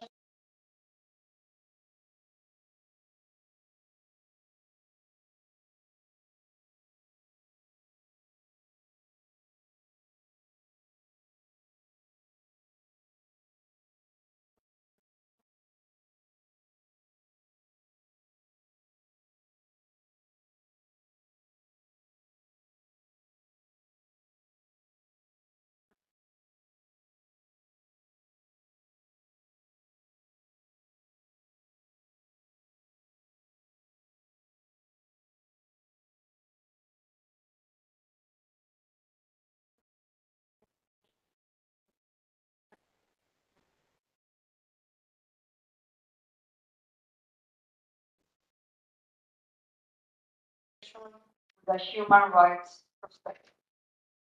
In this context, human rights treaty bodies are pledging a crucial in identifying both the human rights affected in the context of climate change, as well as the relevant obligation of states. Important efforts in this regard are also taking place at a regional level and in international tribunals. As coherence and consistency in the interpretation of norms and standards is desirable, this type of dialogue can help us to identify and analyze existing initiatives. In this regard, I would like also to recall that Human Rights Council Resolution 52/15 on cooperation with regional human rights organizations as a resolution promoted by Mexico and other countries requested the High Commissioner to hold in 2025 a workshop to discuss the role of regional organizations in relation to the right to a clean, healthy, and sustainable environment. That workshop will provide an important future space to continue the discussions we are having today. In addition, I would like also to emphasize the importance of promoting a human rights perspective to climate action, not only in human rights forums, but also in international climate change and environmental negotiations. At the recent conference of the parties, COP28, our country focuses on promoting climate action based on social justice, respect for human rights, and gender equality, recognizing the invaluable contribution of science. Mexico also joined various international declarations and commitments to mitigate the adverse impacts of human activity on the environment, highlighting its commitment to a gender-responsive climate action, just transition, and the promotion of renewable energy and energy efficiency globally. Finally, let me just reiterate Mexico's commitment for a joint and coordinated action in protecting human rights and the environment for a sustainable future for present and future generations. Thank you very much. Thank you very much, Your Excellency. And if I may, Mexico really has played an important leading role in really ensuring human rights integration in the context of the UNFCCC. So thank you very much for this. And thank you also for reminding of the right to a healthy environment. We haven't mentioned it explicitly, but that underlines every conversation that we have around climate change and environmental disruption in general. I will take a couple of questions more, and then I will turn back to the panel. I've been told that Iran wanted to take the floor, and then, yes, I see that the lady over there. Thank you, Madam Chair. The Islamic Republic of Iran is of the conviction that two underlying principles, namely the principle of common but differentiated responsibility, which enshrined in Article 10 of Kyoto Protocol, Principle 7 of the Royal Declaration, and Article 3 of the UNFCCC, and the Paris Agreement, Article 2, Paragraph 2, and the principle of equity, which is specified in Article 2, Paragraph 2 of Paris Agreement, Article 3, Paragraph 1 of, and Article 4, Paragraph 2 of the UNFCCC, cover all treaty relationships based on which developed countries are committed to provide financial support and transfer of technology to developing countries. The commitment of the latter have become as such conditional upon the fulfillment of the obligation of the former. Climate change severely undermined the human rights, life, health, food, water, housing, and adequate standard of living. By disrupting economic activities and trade flow, unilateral sanctions can lead to increased reliance on environmentally harmful practices, such as the exploitation of natural resources or the use of outdated and polluting technologies. This exacerbates environmental degradation and greenhouse gas emissions, further contributing to climate change.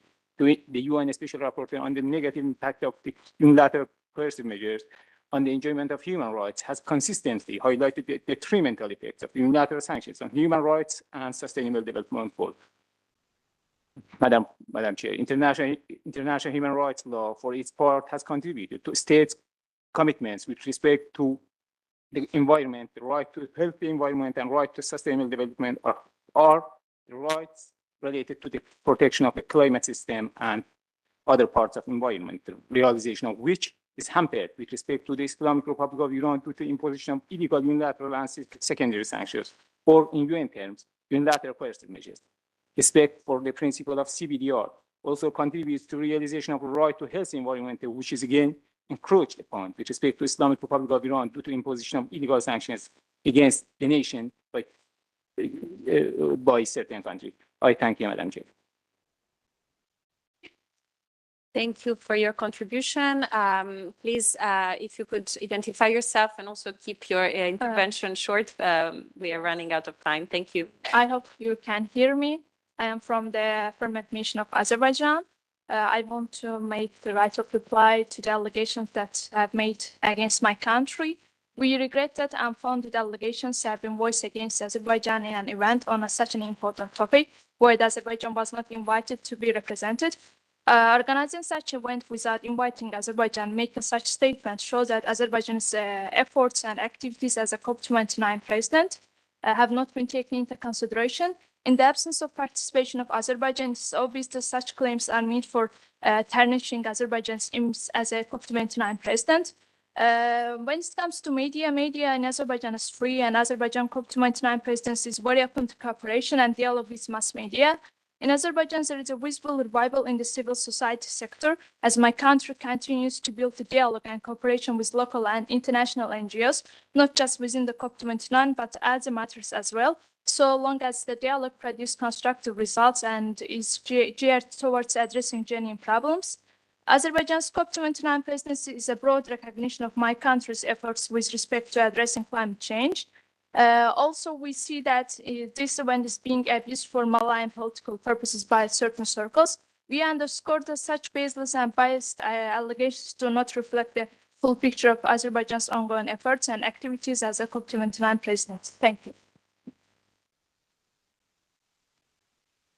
Thank you very much. We're glad to have you in the room, and hopefully the points that have been raised today will have follow-up to really ensure an effective and successful climate conference in Azerbaijan. I will turn back to the panel. There have been more comments than questions, I would say, but I would be keen to hear if you would like to make any comments to these interventions. Please, Mr. Schechter. Sure, maybe more comments as well, but just to highlight, you know, OHCHR, a couple of sort of closing reflections. OHCHR really welcomes these discussions and exchanges, and I think it's been very interesting already so far.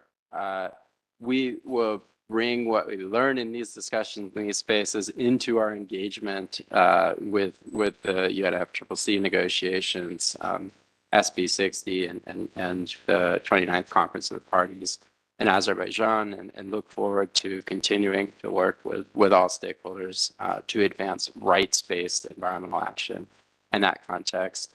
I didn't really refer to, but I want to address the omission, the responsibility of businesses. When we're talking about loss and damage, when we're talking about really any of these issues, the responsibility of businesses is critical, and it's one of the, I'd say, key added values of applying the human rights framework to the context of climate action, because all too often in the climate space, people are talking about the wonderful benefits that businesses will bring through their engagement. Businesses are part of the problem. They can also be part of the solution, but it requires that they are responsible for the harms that they have created. And so to those who already raised that issue, thank you. And I want to flag as well. The situation of environmental human rights defenders and civic space generally in the context of climate negotiations, policy making, and decision making is of great concern to us. Globally, environmental human rights defenders are amongst those most frequently persecuted and killed. And so we'll continue working on those issues and look forward to being part of the discussion of them. And finally, the comments on comment about differentiated responsibility and equity, this is absolutely critical to how we approach all climate action. The reality is that there are governments and people who are more responsible for the climate crisis than others, and there are many who are suffering who are not responsible for it at all.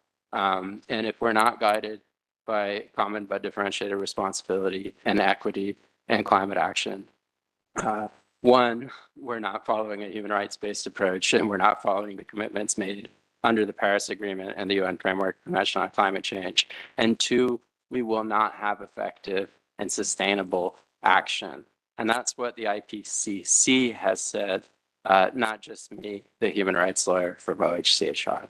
Thank you. Thank you. Running out of time, but still want to give the opportunity to panelists to make final very quick reactions. Yes, Ms. Snyder, 1 minute, and then we can close the panel. Thank you. I think we are really very much on the same page, all of us, in what it comes to what is needed to be done, more synergy, more incrementalism, more, informing each other, informing each entity, working less in silos. I think the issue of the harm is not anymore to be proven. We know that this is a threat to the implementation of rights. Climate change has been a threat for the implementation of rights, and we have the tools to document that, and we have this scientific evidence, and now it's about action. How do we help state parties, in our case, through the treaty body mechanism, with proper recommendations that are actionable? In your case, as state parties, to also integrate this in your own understanding when reporting to the treaty bodies. It's important. It's not an issue on Mars or Jupiter. It's an issue on Earth. So we need to have more information on that. And I'm very happy to have heard a lot of things on the gender dimension, both from the colleague here and from Mexico in particular. So we are here also to support you in every way we can within our limited mandate. Thank you very much. Thank you very much. And with this, we conclude our first panel. I would like to thank again Your Excellencies Toumai, Ms. Haidar, Professor Morgera, Mr. Schachter, and Mr. Lador for your very insightful contributions. Again, this is a conversation to be continued. We will now have a break until 3:45, so in around 15 minutes. Please enjoy the small buffet that we have set up outside of this room. Don't leave the building, and please make sure to be here at 45 sharp to reconvene with the second panel. Thank you. Thank you.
Thank you very much to all of you for diligently being back to the room.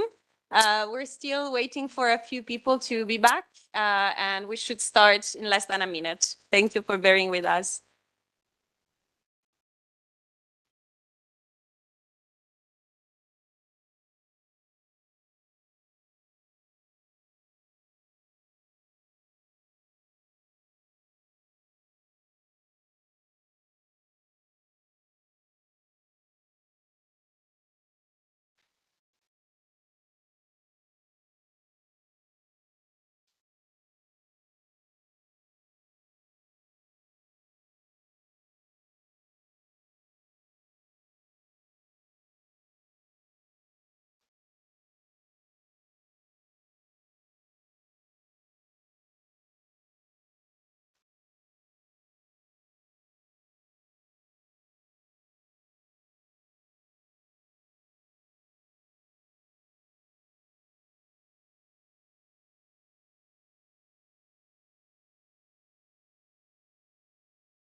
A strong gavel.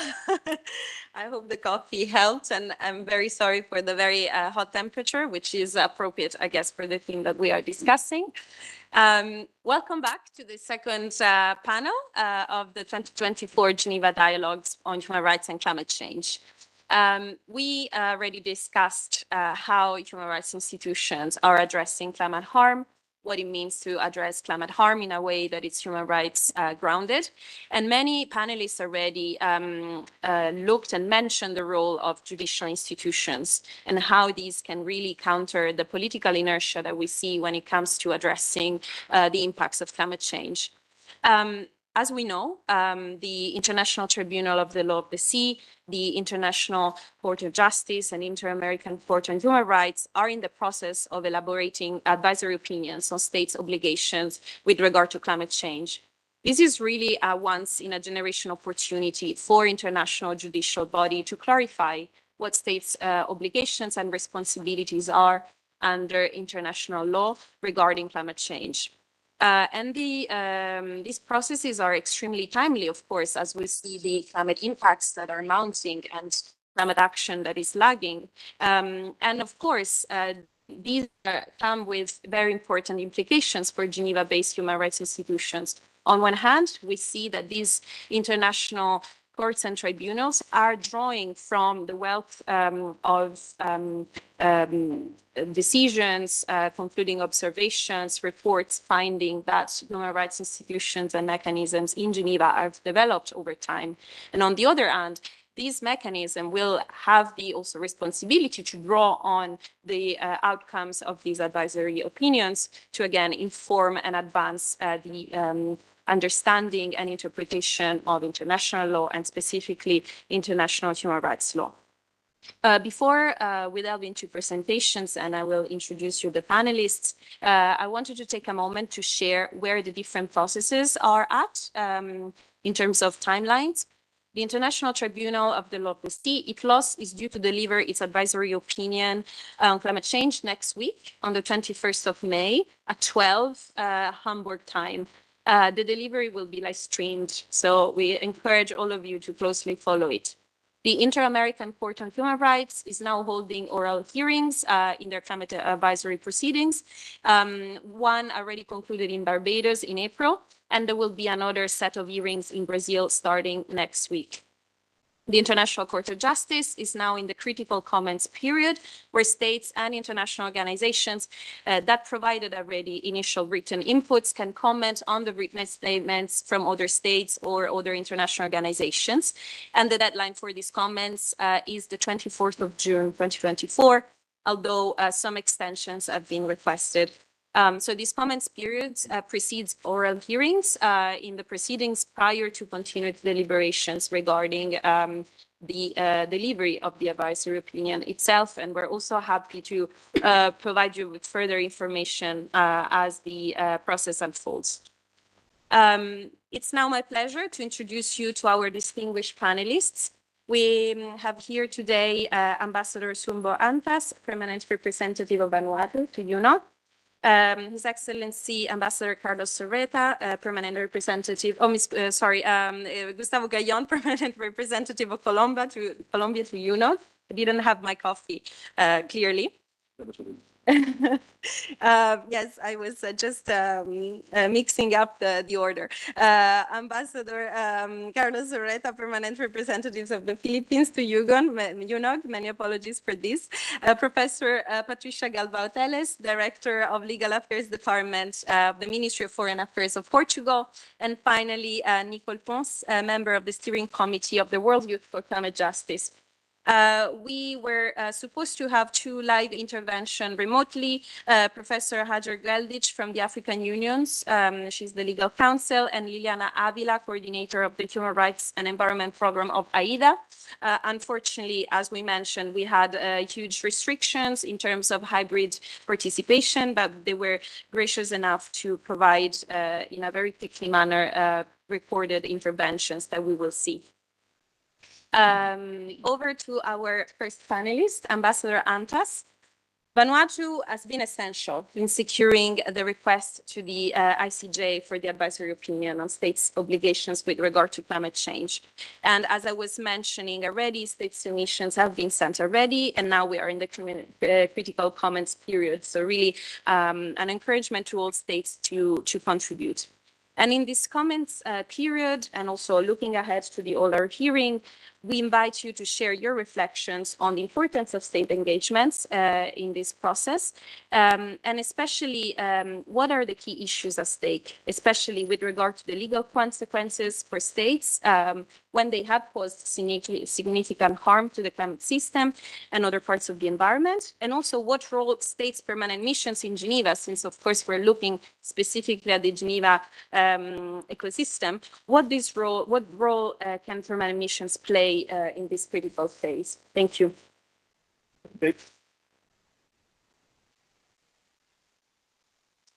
Thank you very much and good afternoon. I would like to, before I answer the question, the reflections on the earlier panel had been very rich, and I thank them for that. And also, I think this will also be very useful for all of us. Before I say anything, I would like to ask a question to ourselves. What is the risk of our time, the biggest issue that we must address in our time, in our life today? And so many of us always talk about the issue of climate change. All of us talk about the issue of climate change. But the climate change must be referred back to the rights of human beings. And we expressed this in 1948 when the treaties on human rights were first established. So we go back to that. What are our rights as we live in this world? As the societies are evolving through developments in technology and the use of fossil fuels and the governance of our societies and the world. So those are the questions we must ask ourselves. So when we did ask for the ICJ opinion, it's all of us here, was in this room, had supported that exercise, which was led by Vanuatu at that time. But without you, this exercise would not have gone ahead. This issue on ICJ would go ahead. Why did we do that? Because we were all of us were concerned, are concerned, and will continue to be concerned about the future of our planet and the world that we live in, and ourselves as human beings here. In consideration of the ICJ issues, those who were negotiating all this in New York obviously had to relate to other multilateral treaties on climate change, on the protection of the ozone layer, the desertification, the law of the sea, as we just heard, and the biological diversity and the human rights reflections on that.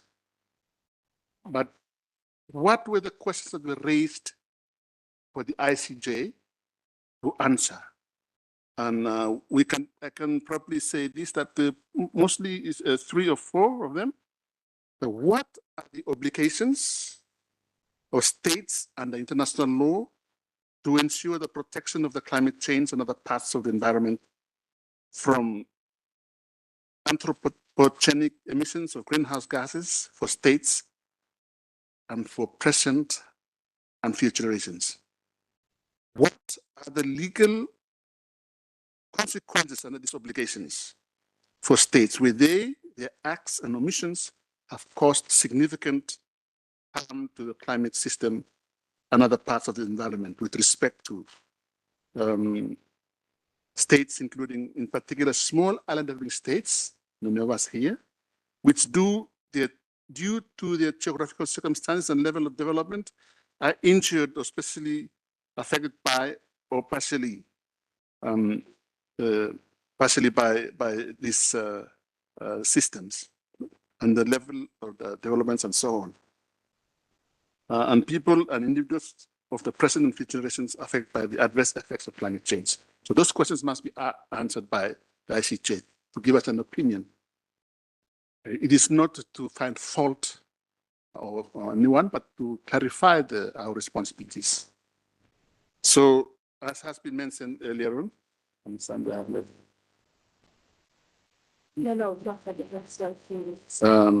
yes, so we know that, as has been said by our chair, that 24th of June, it will be a time for a limit of written comments. Those, I hope that will be adhered to. If not, we know that this will continue. There might be an extension of that. As well as that, once written and oral proceedings have concluded, the court will retire to begin its deliberation, following which it will deliver its advisory opinion in an open court. And we expect this to be in early 2025. So a strong advisory opinion is essential for positive impacts and alignment amongst ourselves, all of us, which is crucial to maximize the participation and value and prevent non-aligned states from overshadowing United Global South. Currently, over 50 Global South states are participating with participation rates increasingly every week. But more engagement is needed from the regions. Please participate in the conversations. As has been said in the previous panel, 92% of the emissions is caused by, not from small island states like Vanuatu or the Pacific Islands or the Caribbean Islands and so on. Most of it is caused by what we can term as global north, 92% of the emissions. So, and also it is quite interesting to see that many different countries are participating in the ICJ proceedings for the first time. This outcome could solidify consensus on climate change, evidence, drive actions under the Paris Agreement, as has been discussed earlier on, and establish clear legal responsibilities for climate mitigation, international cooperation, finance for adaptation, which is woefully inadequate at the moment, and redress for loss and damage, which we all agree, but not enough is being done. Here in Geneva, human rights institutions play a very crucial role in advancing human rights-based climate change. So I thank you, those of us who have been involved, those of you were involved in that. You have to be supported and support the efforts that you are doing. The Human Rights Council, the special procedures, and the human rights treaty bodies serve as vital platforms in holding states accountable and so on. The diplomatic missions here in Geneva participate in all the discussions and awareness raising concerning climate change. And they are inclined to influence actions carried out by the respective governments. And this is how we can all play a dynamic role in this phase. And I would like to express my gratitude to the Geneva Dialogue and reaffirm our support and commitment to contribute to the discussions, initiatives, and partnership which is aimed at advancing human rights-based climate action at the international level. We all, and we know this, we are here striving for climate justice as current negotiations are too slow to address climate impacts. We can emphasize the urgent need for ambition and immediate climate action. The IPCC is warning about the catastrophic consequence of 1.5% in temperature increase. Beyond that, underscores the necessity for robust and decisive measures. Let us discuss the opportunities and priorities for this united approach in the remaining time we have left and map out the road to a successful ICJ advisory opinion. And I thank you all for your support. I know it's happening today and it will happen in the future. Let's unite with the health of our earth, of our world, of the planet. Thank you. Thank you very much, Your Excellency, and you highlighted very important points and arguments that states and international organizations can still push for in this comments period, notably the question of equity, what the consequences are for past harms, and how to provide redress for loss and damage. And you very helpfully identified the elephant in the room, perhaps the fossil fuel industry and the role that they are in contributing to the climate crisis. And I think that going back to the roots, what are our human rights? Seems like a very simple question, but we still see challenges in seeing climate change as clearly recognized as a human rights issue. The question of applicable law, for instance, is a key question in the advisory opinions, especially before the ICJ. And it's really important that key arguments are made that human rights law does inform state obligations with regard to climate change. Moving on with Ambassador Soreta, we're talking about, of course, climate harm, and countries like the Philippines are at the forefront of climate change and have existential stakes in the outcomes of these advisory opinion processes on climate change. As we said already, courts have the opportunity to clarify the legal obligations of states to ensure more robust and comprehensive climate action. So in your opinion, are there legal questions that should be given enhanced attention as the International Court of Justice advisory opinion unfolds? And looking also at the imminent delivery of the advisory opinion of the International Tribunal of the Law of the Sea, what are the stakes and implications of this climate advisory opinion? Thank you. Thank you very much, Francesca. Good afternoon, everyone. The biggest challenge to what we want to hope to do in ITLOS and ICJ is the fact that policy arguments, emotional arguments are not sources of international law under Article 38. We must ground our arguments in solid juridical arguments. Otherwise, it's not very persuasive. It's clear that there was consensus behind the resolution led by Vanuatu, but now after reading the 91 written statements, it's clear that there was consensus because there were states there who did want to go to the ICJ to prove otherwise, to prove that no norms exist that relate to obligations of state responsibilities relating to climate change.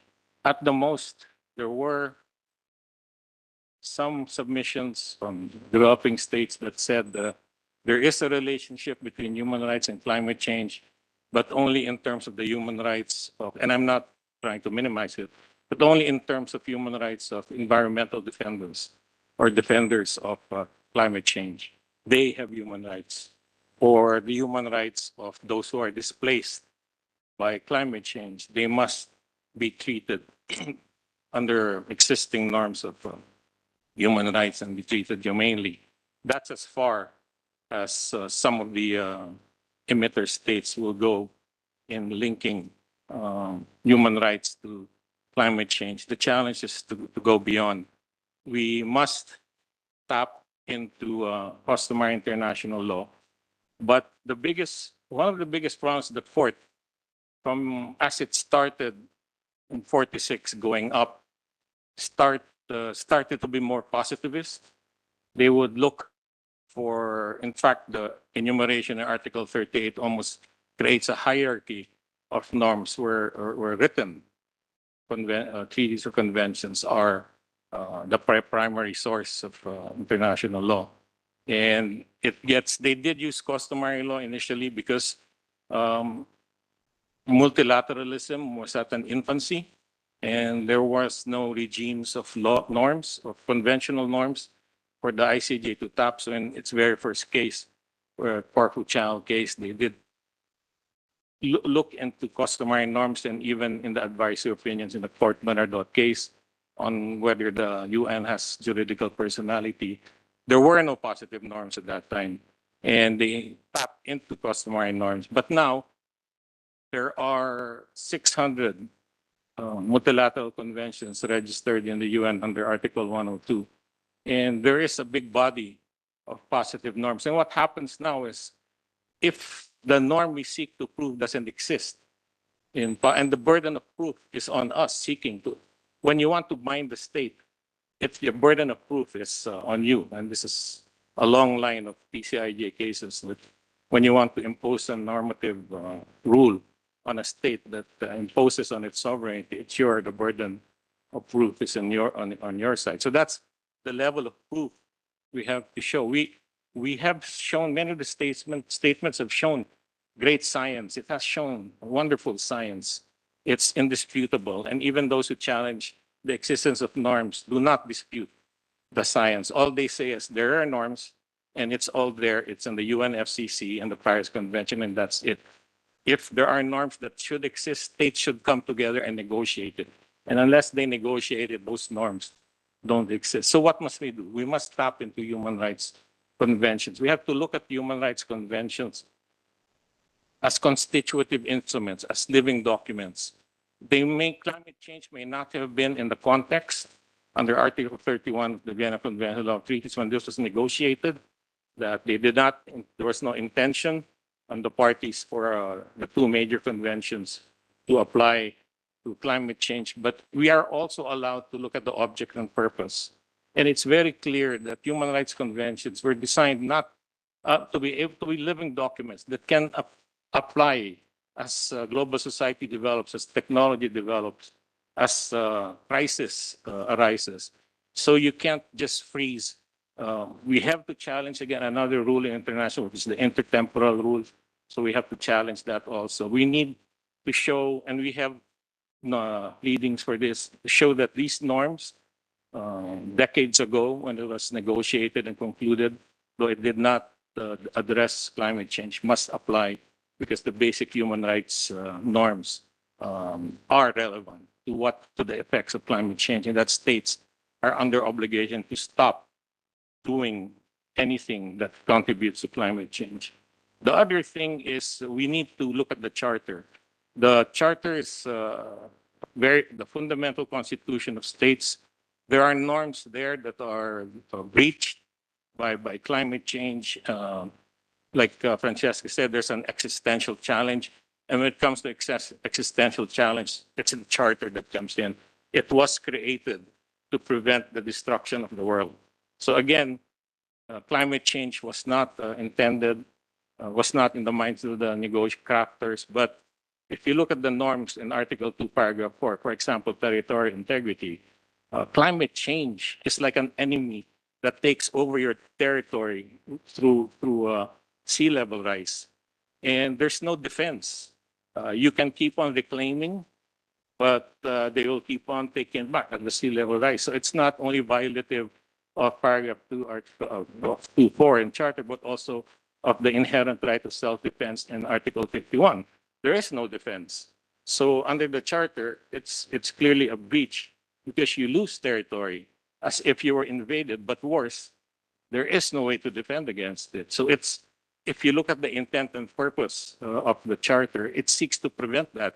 It seeks, in fact, state theoretically could disappear. And that's almost one element of genocide. Of course, the element of intent is important for genocide. But so and the other thing is, when there's sea level rise, there will be changes in maritime, in overlaps and in maritime territory. And this can create conflict, and that affects peace and security of mankind. And then climate change also affects how states are able to access resources. And this is a source for conflict and should be a subject matter of the UN Charter and even the Security Council. And my last word, the Security Council has taken up issues that are not necessarily just aggression. They have taken up terrorism, piracy, pandemics. They've even set up ad hoc courts. So there is no limitation on the powers, legal powers of the Security Council to act when there is a threat to the peace and security of mankind. So that's the little more creative approach we're trying to do in terms of appearing.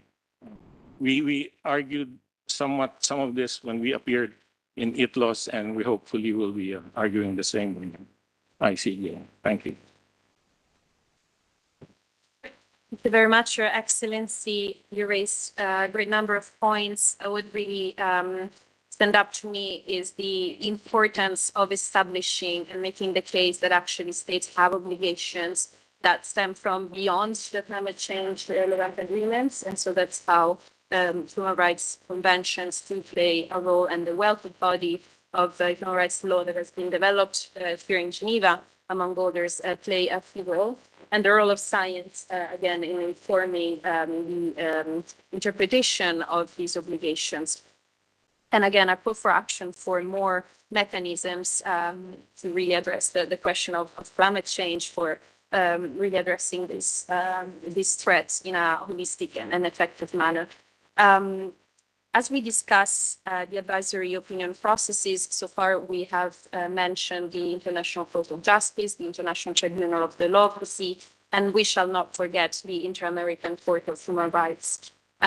Colombia has been pivotal together with Chile in securing the request to the court for such an advisory opinion, and also has been engaging in the climate advisory processes before the International Court of Justice.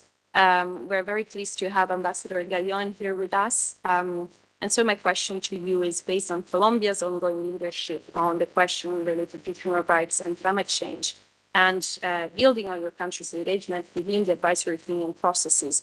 What would you say are the stakes and implications for these processes, especially for the Latin American region? What would you like to see to come out of such processes? Thank you. Thank you, Francesca. We are ambassadors. And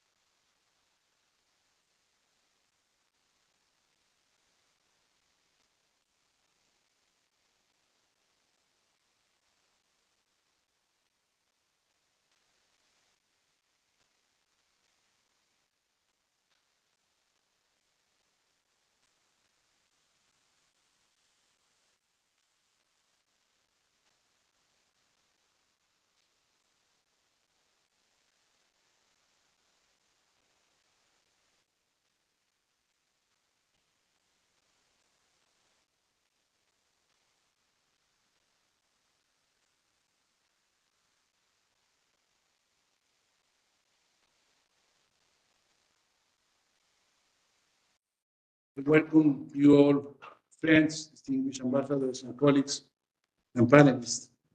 I say to be part of this event and share with you the developments we have had so far in terms of human rights and climate change. Does it work?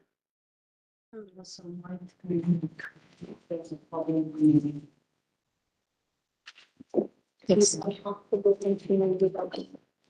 No, yes.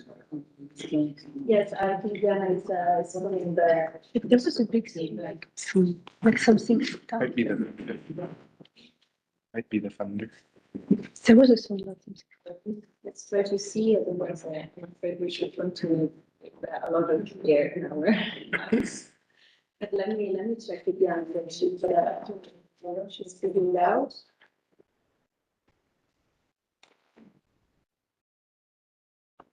Diana, what's the verdict? Okay. So I wonder whether in the meantime, we want to show perhaps the recorded interventions. unless, because maybe it's microphone issues. Let's So see. hopefully, let's shuffle a bit the program. As I was saying before, and can you all hear me? As I was saying before, a couple of panelists couldn't join live virtually, and so they shared some pre-recorded video statements. I think this is perhaps the opportunity to already screen the videos, hoping that the sound will work, and please let us know if otherwise. The first video we will see is a contribution from Professor Hajar Geldik from the African Union. She's the legal counsel for the African Union with regard to the advisory opinion vis-a-vis the International Court of Justice. We wanted to make sure to have a voice from the African continent and especially from the African Union because they really have showed inspiring leadership on the ongoing advisory opinion processes. So Professor Geldik will expand on the role and the perspective of the African Union in the context of the ICJ climate advisory proceedings.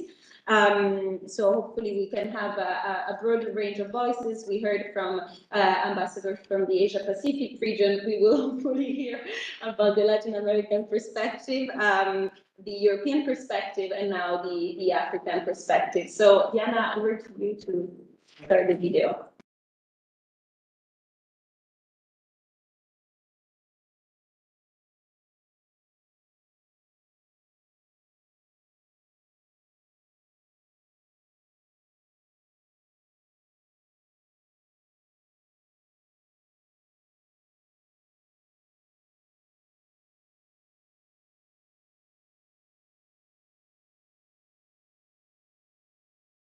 Everybody can hear us. I guess we can try and continue, hoping that these technical issues will be dealt with as soon as possible. Back to you, Your Excellencies. Very sorry for this. Thank you, Francesca. If someone cannot hear me, please give me a sign.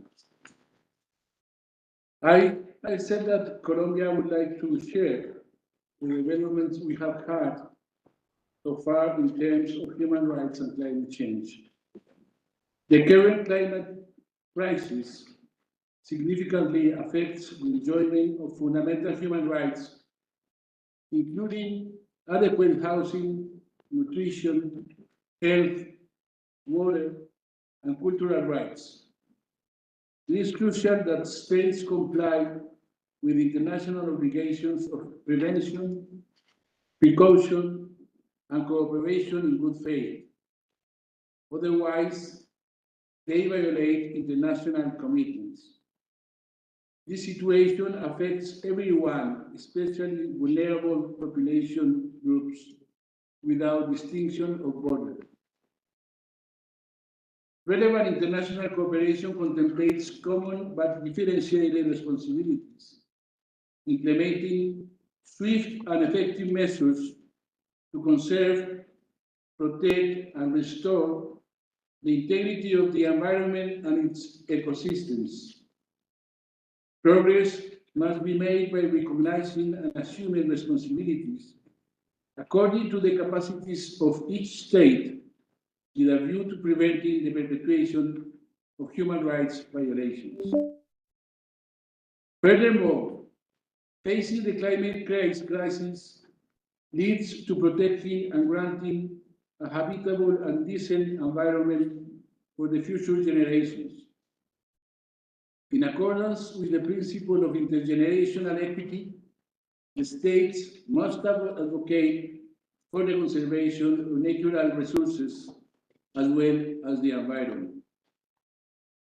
In January 2023, Colombia and Chile requested an advisory opinion from the Inter-American Court of Human Rights with the purpose of clarifying the scope of state obligations in their individual and collective dimensions. This request pretended to find a response to the climate emergency within the framework of international law, which takes special account for the differentiated impact that this emergency has on people from different regions and vulnerable population groups. The court's advisory opinion is or will be a guide for the states of the American continent, reminding of its international obligations. The advisory opinion process will constitute a milestone which will lead the judges of all levels of judicial nature or the liability obligation and infringement of human rights threatened by the climate crisis. Colombia is a rich country regarding water and biological resources. Nevertheless, more than 59 million hectares of the country have lost its ecological integrity, which has increased the vulnerability of the ecosystems. The climate change effects are visible through the country, as it has been acknowledged by the President Gustavo Petro. Right now, the increase of temperature forecasts the critical reduction of water levels, as well as an irreversible damage to the biological diversity and possibly the disappearance of snow mountains. The sea level rise, the prolonged droughts, and the deforestation have dramatic consequences, such as the impact in the social and cultural aspects of the population, especially in the insular and coastal territories. Colombia recognizes the differential impact of the climate crisis with regard to access to education and health services. Colombia calls to the court to face this gap in the advisory opinion process. In the frame of the COP27, it was launched the first Colombia Gender and Climate Change Action Plan, a roadmap to effectively integrate the greenhouse gases and the climate change adaptation with a gender perspective, including the ancestral knowledge of rural women. It is important to note that it was possible as well because we had the participation of peasant activists, Afro-Colombian and indigenous women in the shaping of the roadmap. The historical, cultural, and collective rights of indigenous peoples, racial peoples, and Afro-descendant communities have been systematically violated. In addition, Colombia reiterates the necessity to develop protection policies and mechanisms with a focus on migrants, refugees, and forced displaced people. It is more than crucial to have a binding legal framework for these challenges. Similarly, the activity of human rights defenders with an environmental focus must be protected and guaranteed. Through its National Development Plan 2022-2026, Colombia has set out to transform land use planning around water, the environmental recovery of lost nature, and curb deforestation. Likewise, the National Development Plan contemplates working for environmental governance, including peasant communities and ethnic groups. In this regard, the National Development Plan recognizes the importance of protecting and promoting the living memory, cultural heritage, and collective knowledge of these populations as contributions to be used in the implementation of nature-based solutions to the environmental crisis. To achieve this, territorial management capacity must be strengthened and society must be involved in the restoration of lost ecosystems. At the same time, Colombia ratified the Escazú Agreement to ensure the establishment of regional standards in terms of access to information public participation, and environmental justice. Last but not least, Colombia is working to build sustainable peace, recognizing the close relationship between environmental degradation and armed conflict. The states of the American continent have an inescapable responsibility to act urgently to address the climate emergency.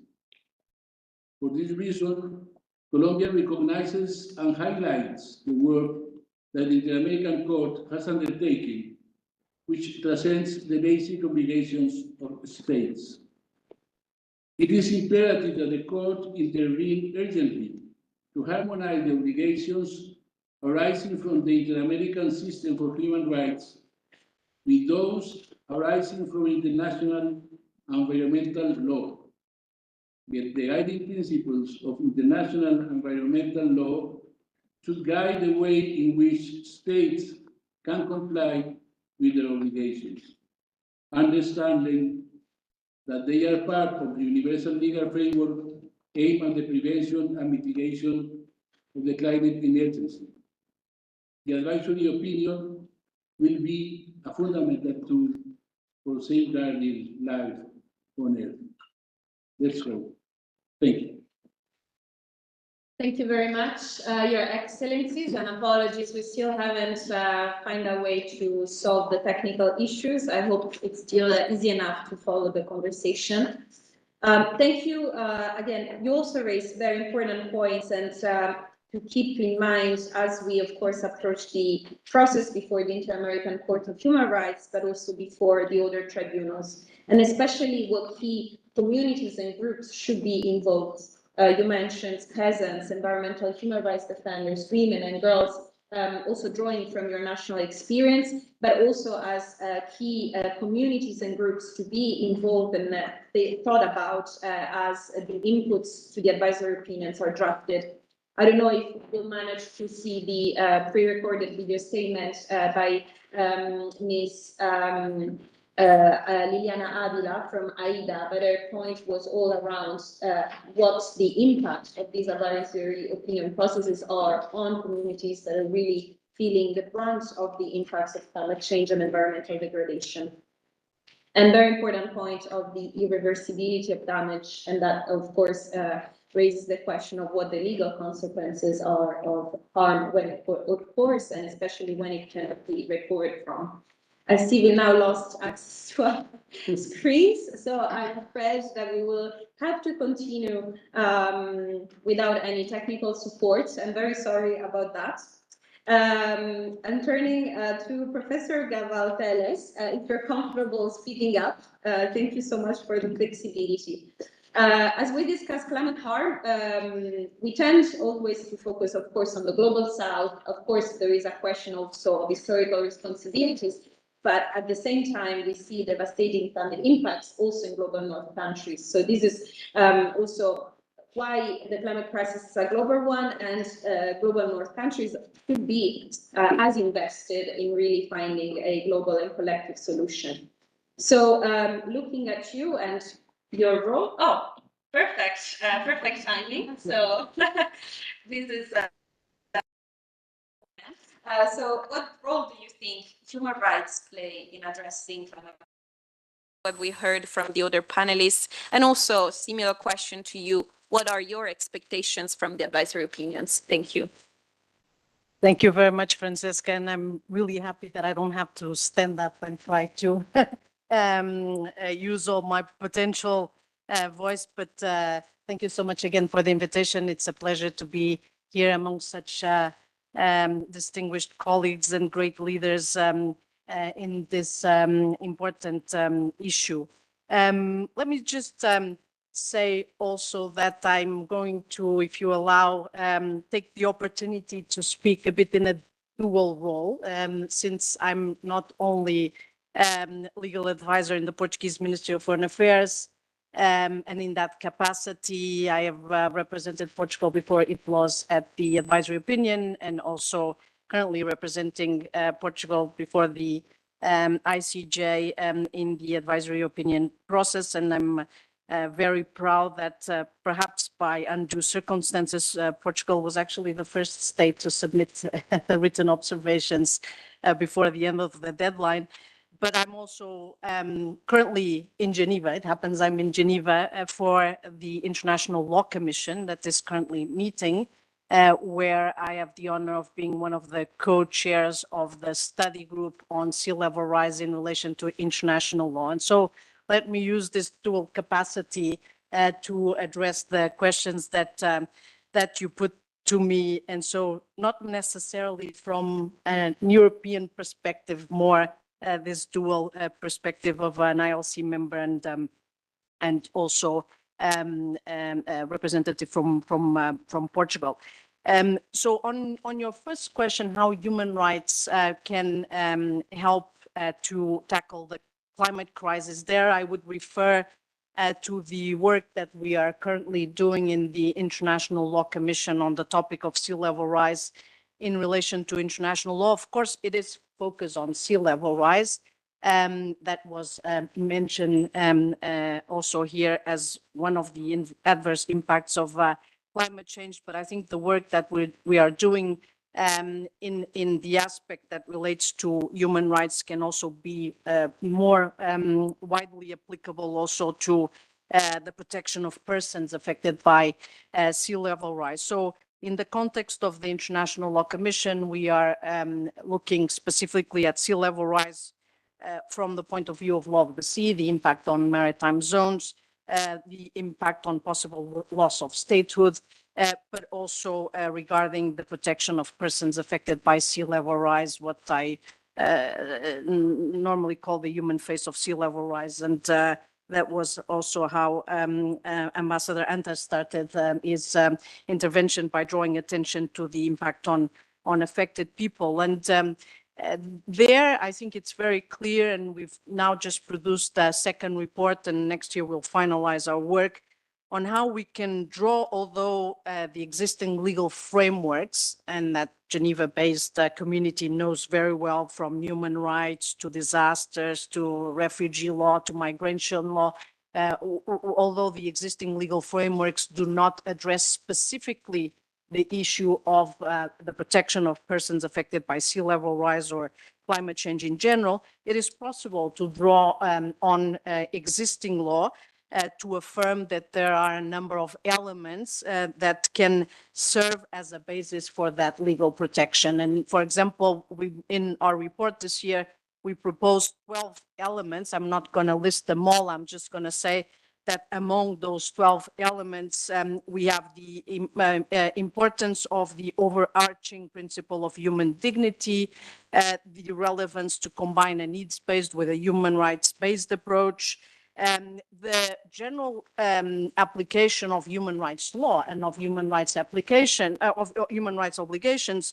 be it related to civil and political rights, economic, social, and cultural rights, and of course, the important recognition that there is always a human rights duty bearer, whether it is the state, the host state, the transit state, or a state of destination, there is always a human rights duty bearer.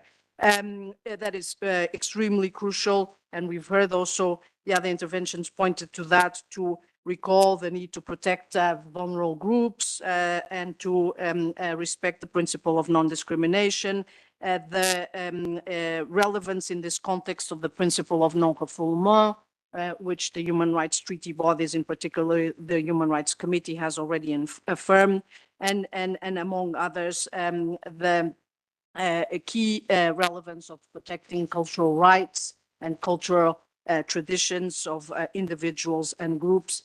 And as a last point, I would just highlight the key relevance also of the principle of international cooperation at the regional, sub-regional, and international level. So from the point of view of application of human rights law, clearly there are elements that can form the basis of a legal protection for human rights.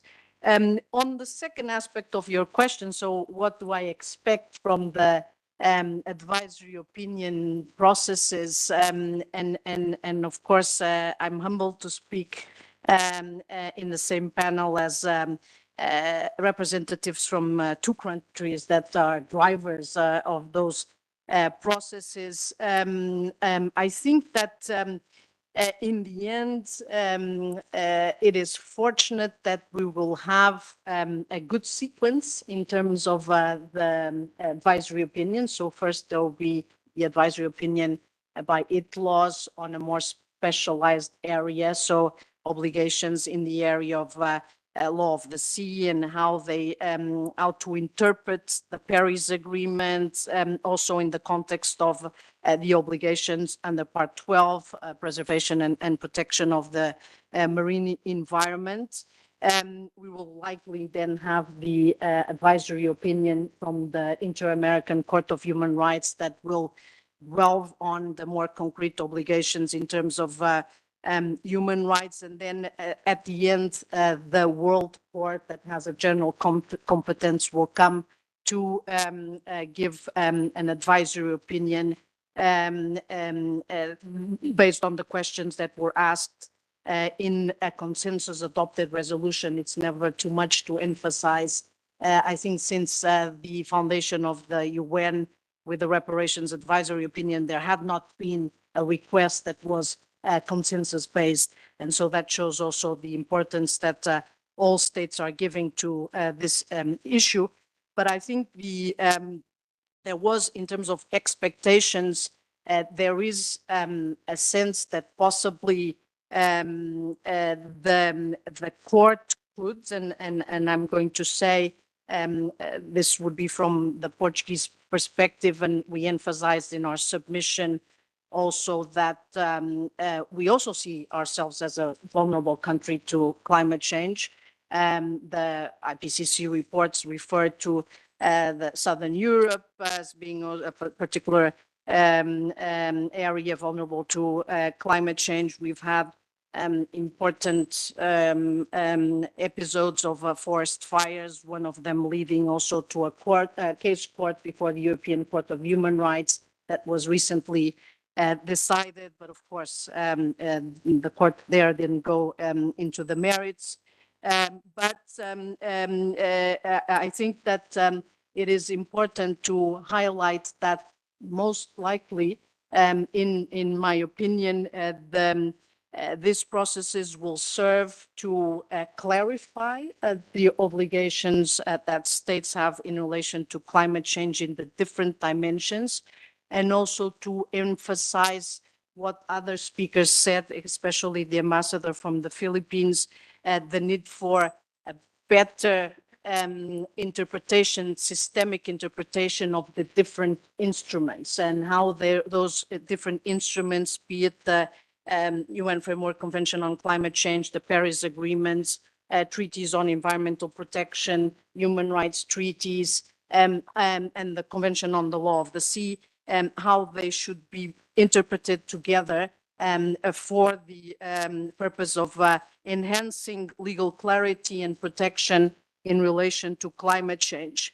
I think one of the other points that can be highlighted, and I'll finish with that because I see time is running, is that I have a personal expectation, and our submission also tried to add as much to that as possible, that the courts, in particular the International Court of Justice, would use this opportunity to clarify and develop the duty of cooperation with regard to the fight against climate change. It is something that is always invoked, the need for cooperation and the duty for cooperation, but more legal clarity on the precise content, on the scope, on the contours of the duty to cooperation could be a very important, unique opportunity to clarify the legal positions and help, of course, with the political process. So I'll end there, and thank you very much. Thank you very much, Professor Gabal Teles. if I had to perhaps pick one or couple keywords to really summarize the points, is really harmonious interpretation. The fact that obligations do exist already. The question is now how to combine them and make sure they can build on each other and be harmoniously applied. And that's a key question across the three advisory opinions. As I was mentioning before, we were keen to hear also from the Legal Counsel of the African Union, given the important role that they have played across the various advisory opinions, and also the particular vulnerability that they have vis-a-vis climate change. Perhaps we can try and see if the video works. So over to the video intervention of Professor Hajar Gweldic, who again will share the perspectives of the African Union, especially with regard to the ICJ advisory opinion process.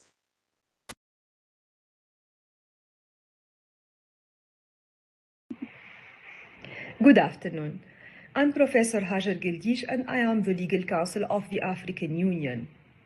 The African Union is committed to the International Court of Justice climate advisory proceedings as a critical forum to address the intersection of climate change and human rights. Our role in these proceedings is twofold. Firstly, to advocate for legal principles that reflect the unique vulnerabilities and needs of the African nations in the face of climate change. Secondly, to ensure that international law recognizes and enforces the responsibility of states to mitigate climate impacts in a manner that respects human rights. The African Union views these proceedings as an opportunity to ensure that the global legal norms evolve to better address the realities of climate change, particularly for those who are most affected but least responsible. We aim to use this platform to voice the concerns of African communities and push for robust legal mechanisms that enforce accountability and facilitate meaningful climate action grounded in human rights principles. The African Union has taken a proactive and significant role in the International Court of Justice advisory proceedings on climate change, advocating for legal approaches that consider the unique challenges and the perspectives of African member states. As a legal counsel of the African Union, I can elaborate on how the organization's involvement aligns with broader efforts to ensure that international climate change law is equitable and reflective of the needs of all nations, especially those the most vulnerable to the impacts of climate change. It should be noted that the African Union's role extends beyond advocacy. It also involves empowering its 55 member states to engage effectively in international legal processes. For instance, the African Union organized an online capacity building workshop in March 2024 to equip participants from member states with the knowledge and tools necessary to draft strong written statements to the ICJ. This initiative demonstrates the African Union's commitment to ensuring that the voices of African nations are not only heard, but are also influential in shaping international law.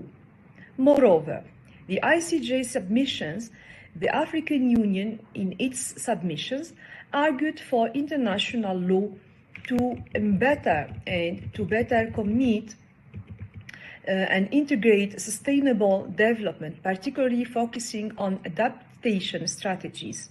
Given Africa's vulnerability to climate impacts, the African Union promoted legal frameworks that facilitate effective adaptation measures across the continent, such as enhancing agricultural resilience, improving water management, and constructing climate-resilient infrastructure. The African Union's engagement in processes such as the ICJ advisory opinion and the International Tribunal for the Law of the Sea, the ITLOS, is part of a larger strategy to bolster African presence and leadership in key international law forums. This initiative seeks to remedy historical disparities by ensuring that African views are considered in the formulation of international law that impact the continent. To conclude, the African Union, though its legal interventions and advocacy initiatives, seeks to ensure that international climate change law is just and equitable, recognizing the specific challenges faced by the African nations. Not only this approach addresses the immediate needs related to climate impacts, but also it does contribute to the long-term goal of sustainable and equitable global development in Africa. Thank you so much for your attention.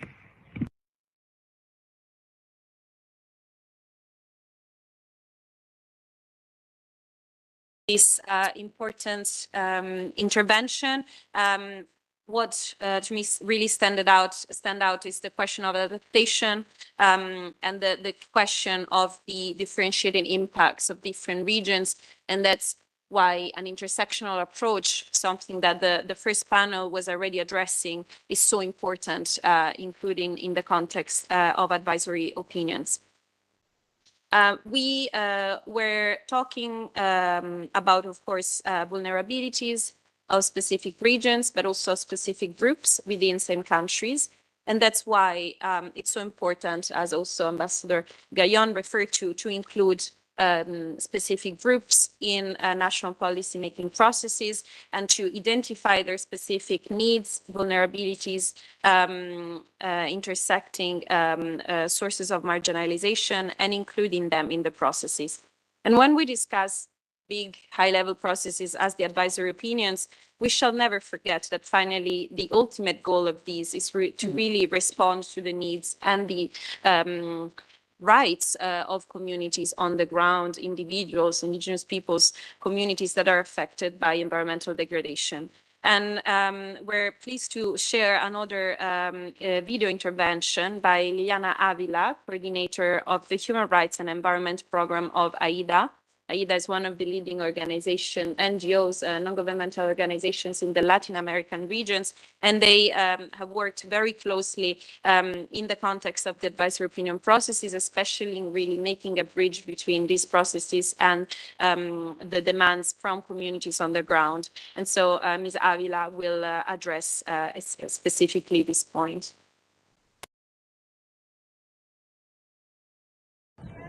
Good evening. My name is Liliana Avila. I'm part of the Inter-American Association for Environmental Defense, AIDA. AIDA is a regional organization that has been working in the Americas, promoting the participation of communities in the advisory opinion processes, from Argentina to Mexico, Brazil, Peru, and other communities, and different places. We have support communities to present their contributions to the processes. And it has been a really, really interesting and mindful experience. And I think that we have learned at least 3 key aspects that we want to share with all of you, because I think that we can contribute to the dialogue with these inputs. Firstly, the communities understand the importance of the processes. They understand that the emergency is not only because of the climate change, it's also because of the lack of rules of law, the lack of right recognitions and the rights of legal standards that promote human rights in climate change emergency. Secondly, because they have been suffering for many years the impacts of activities that are also contributing the most in the climate crisis. I'm of course talking about fossil fuels industries and agro industries that have damaged a lot of territories in our continent and also has been involved with many human rights violations. So these advisory opinion processes are also an important mechanism, an important way to make these activities stop what they are doing and try to find out better ways to produce energy, ways where human rights and land and territory rights for communities don't be damaged.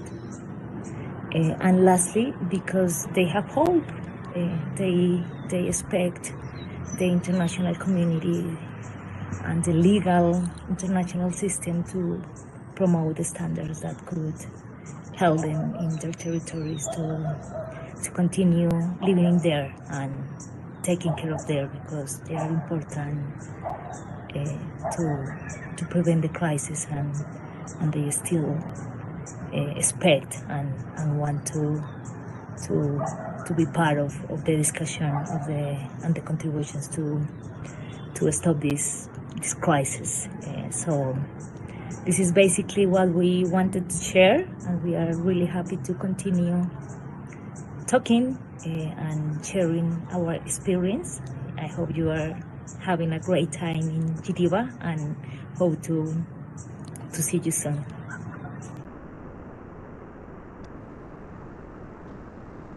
Again, very important points. Some of them we highlighted already. Something I think it's worth echoing is really the question of corporate accountability. As Ms. Avila was mentioning, the question of fossil fuel corporation, agro-industry. Really clarifying on one hand that states have obligations to regulate effectively corporate actors, and on the other hand, clarifying what the obligations of such corporate actors are and related accountability, because as other panelists, of course, have mentioned already, corporate actors play a big role in the fueling of the climate crisis, and effective regulation is needed if we want to effectively find a solution to the climate crisis. As we discuss groups that are particularly affected by climate change, that are leading also the way in climate action, we cannot forget one of the driving forces behind advisory opinion processes and overall behind efforts to really rally communities and countries together to demand better climate action. And of course, I'm talking about the youth. We're happy to have here with us Ms. Pons with the World Youth for Climate Justice. You have been closely following the advisory opinion processes, specifically the World Youth for Climate Justice, as being a leading force working closely, for instance, with Vanuatu and many other countries to get the mandate for the courts to start these advisory opinion processes, or you are actively contributing and crafting arguments for these processes. So are there any messages that you would like to share, reflecting on key arguments that might need specific attention as we go forward with these processes? And again, expectations for these processes. And if you have specific messages, of course, for states and human rights institutions based in Geneva, in this specific moment, so how can they support key arguments and how they can be better mobilized? Yeah, thank you so much, Francesca. I'd really like to thank you for inviting us and going out of your way to make sure that we are allowed to take space and that we could contribute to such an important dialogue. So thank you, and to speak alongside such distinguished panelists. So I'm conscious of the time, so I'll really make my intervention brief. So the advisory proceedings have now moved into its critical comments period, where states and international organizations that provided initial input can comment on written statements from other states or international organizations. But during our state outreach and engagements, we have learned that many states in the global south are now making strong arguments on international responsibility for damage, which is viewed as an essential component of climate justice. And some of the southern country statements are a bit quite defensive and are not going into the second legal questions on legal consequences. And not many have explored the legal consequences part and have failed to acknowledge the human rights nexus with climate change. Although we understand that there are many reasons for this, but knowing such, we want to hone in on three key issues moving forward. So first is on applicable law, and then second, on state responsibility that goes beyond the UNFCCC and Paris Agreement, and on legal consequences for international wrongful acts causing harm to the climate system. And third is on climate science. So we ask states to forward progressive arguments that strengthen the human rights nexus with climate change, and to take forward and push for the principle of common but differentiated responsibilities and respective capabilities, because CBDRC is based on the principle of equity, which is in itself acknowledges the human rights aspect in the context of the climate crisis. So this wave of advisory opinion to address the climate change is really quite novel, and this is a once-in-a-lifetime opportunity for present generations to shape international standards on climate change and human rights. And we see this as an impactful way to strengthen UNFCCC processes and then provide impetus for more ambitious action under the Paris Agreement. And then again, we ask states to emphasize on intergenerational equity and perhaps look into the intertemporal harm dimension of the climate crisis with emphasis on the rights of children and future generations. And at the core, our focus is on climate justice and responsibility for internationally wrongful acts. To end, so this comment period again is a critical window of opportunity to reinforce progressive arguments and counter restrictive arguments that may not be aligned with climate justice approach. It is important that states, especially those worst affected by the climate emergency that have sent in initial submissions by the March deadline, fully engage in this comments period and address the second question on legal consequences. Thank you. Thank you so much for being so clear and concise. I think your intervention is a great way to wrap up this second panel. We identified key questions that still need further attention: applicable law, state responsibility, and thus the legal consequences of harm, and the importance of climate science. And especially focus should be given to the legal consequences. So specifically the second question before the ICJ. And of course, reiterating the point of the centrality of the principle of equity and including intergenerational equity. So the intertemporal dimension of climate change. This is something that hasn't been delved too much during today's discussion, but it's something that we should always keep in mind as we think about measures to be taken in the context of climate change, and also what the state's obligations are vis-a-vis present and future generations. Before allowing our panelists to make concluding remarks, if they wish so, perhaps I would open the floor to see if there are some comments or questions. And then a reminder that as we wrap up, there will be a small reception right in front of the room. So please don't rush away from the building. We want to also have a bit of a more social moment. So if there are any remarks or questions you would like to address to our panelists, this is the moment. Yes, I see a representative of Iran. Anyone else? Please, the floor is yours. Thank you, Madam Chair, and thank you for panelists giving us very bright and brilliant remarks on this regard. We acknowledge the International Court of Justice contributed to development of international law here.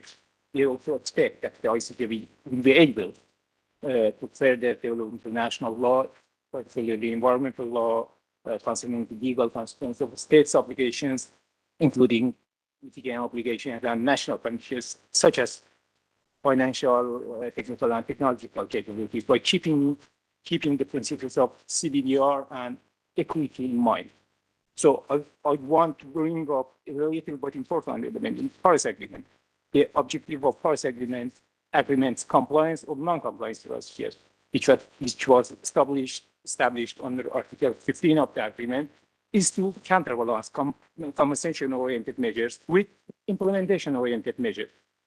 The aim of this instrument is to enable state parties to carry out their obligations rather than imposing responsibility and penalties on them. The progress of human rights nexus to climate change would definitely appear when from empowering state parties to fulfill their obligations under the Paris Agreement. Thank you, Madam Chair. Thank you. We definitely raise questions that are at the core of the discussion and arguments that are being addressed by the three advisory, the three international courts and tribunal. Are there other questions or comments? Otherwise, I will turn back to the panelists. We still have a few minutes available in case you would like to provide very short remarks or reactions, also based on what other panelists have said. Please, Ambassador Antes. Thank you for the again. Just one example. Because Ms. Nicole from the World Youth for Climate Justice, it's a sport, so it seems it's very clear to me in this exercise of the ICJ, because this exercise was started in Vanuatu by students from the University of South Pacific, based in Port Vila. They approached the Vanuatu government to take this on. And when it was agreed, then obviously the climate World Youth for Climate Justice assisted that process. What does that tell us? And after all this work, when we are back in the ICJ, it tells us that young people must continue to be engaged in the discussions. And as they grow older, the younger ones must take over that role as well. Must take the lead, push the governments to assist their future. So even we're sitting here in Geneva, let's think about the young people at home, wherever you come from, and see if we can engage with them through our own governments or through our own NGOs and through our own systems, processes, and procedures at home. That is all I want to say at this stage. Thank you. Thank you so much. And indeed, youth have an infinite source of hope and enthusiasm, and can really provide an inspiration to all of us to do more. And even when capacity is very limited, because this is a challenge that many groups and also small states face, and yet so much has been achieved. Before we wrap up, I would like to, well, first of all, take the opportunity to thank all of you for being here and to bear with the very high temperature in the room and the technical issues. This is, of course, an annual meeting, but it's, again, one of the many relevant conversations that we hope to continue to have. And in this context, I wanted to announce an event that the Geneva Academy is holding tomorrow as part of their human rights conversations, specifically focused on the relevance of the recent Klimasenioringen case before the European Court on Human Rights. And this is a very good complement of the conversation we had today. We, of course, discussed the role of judicial institutions, but we focus on advisory opinions. And tomorrow we'll be focusing more on what litigation can do to, again, mobilize states and address the political inertia that we're facing, and how human rights institutions, especially those based in Geneva, can on one hand inform this process and then build on them. I will now let Diana Rizzolio, coordinator of the Geneva Environment Network, also to announce a few other events that are coming up. Thank you very much, Francesca. So just bring to the attention of our attendees today that we are holding an information sharing session ahead of the upcoming session of the Human Rights Council, looking at the environmental agenda of the session, as we do ahead of each session. And so there will be updates on what the Special Rapporteur on Human Rights and Climate Change is also going to discuss, but other Special Rapporteurs and mandates that will be also discussing environmental and climate change related issues at this session of the Human Rights Council. And also something else that I would like to present, we have also a dedicated page on our website presenting what is the environmental agenda of this upcoming session, with of course climate change very high on the agenda, but also a few other topics, including on environmental human rights defenders that will be addressed. And we also develop this kind of resource page for each session of the Human Rights Council. Thank you. And with this, I would like to once again thank our distinguished panelists, Ambassador Antas, Ambassador Cerveta, Ambassador Gayon, Professor Galbauteles, and Ms. Pons, as well as Professor Weldig and Ms. Avila for providing pre-recorded interventions, all the panelists from the previous sessions. We look forward to continue to engaging with all of you, state, UN bodies, civil society organizations. We will aim to share some key takeaways from this session. So you will be hearing from us. Thank you so much once again. And now is the time to enjoy some fresh drinks and small appetizers just in front of the room. Thank you.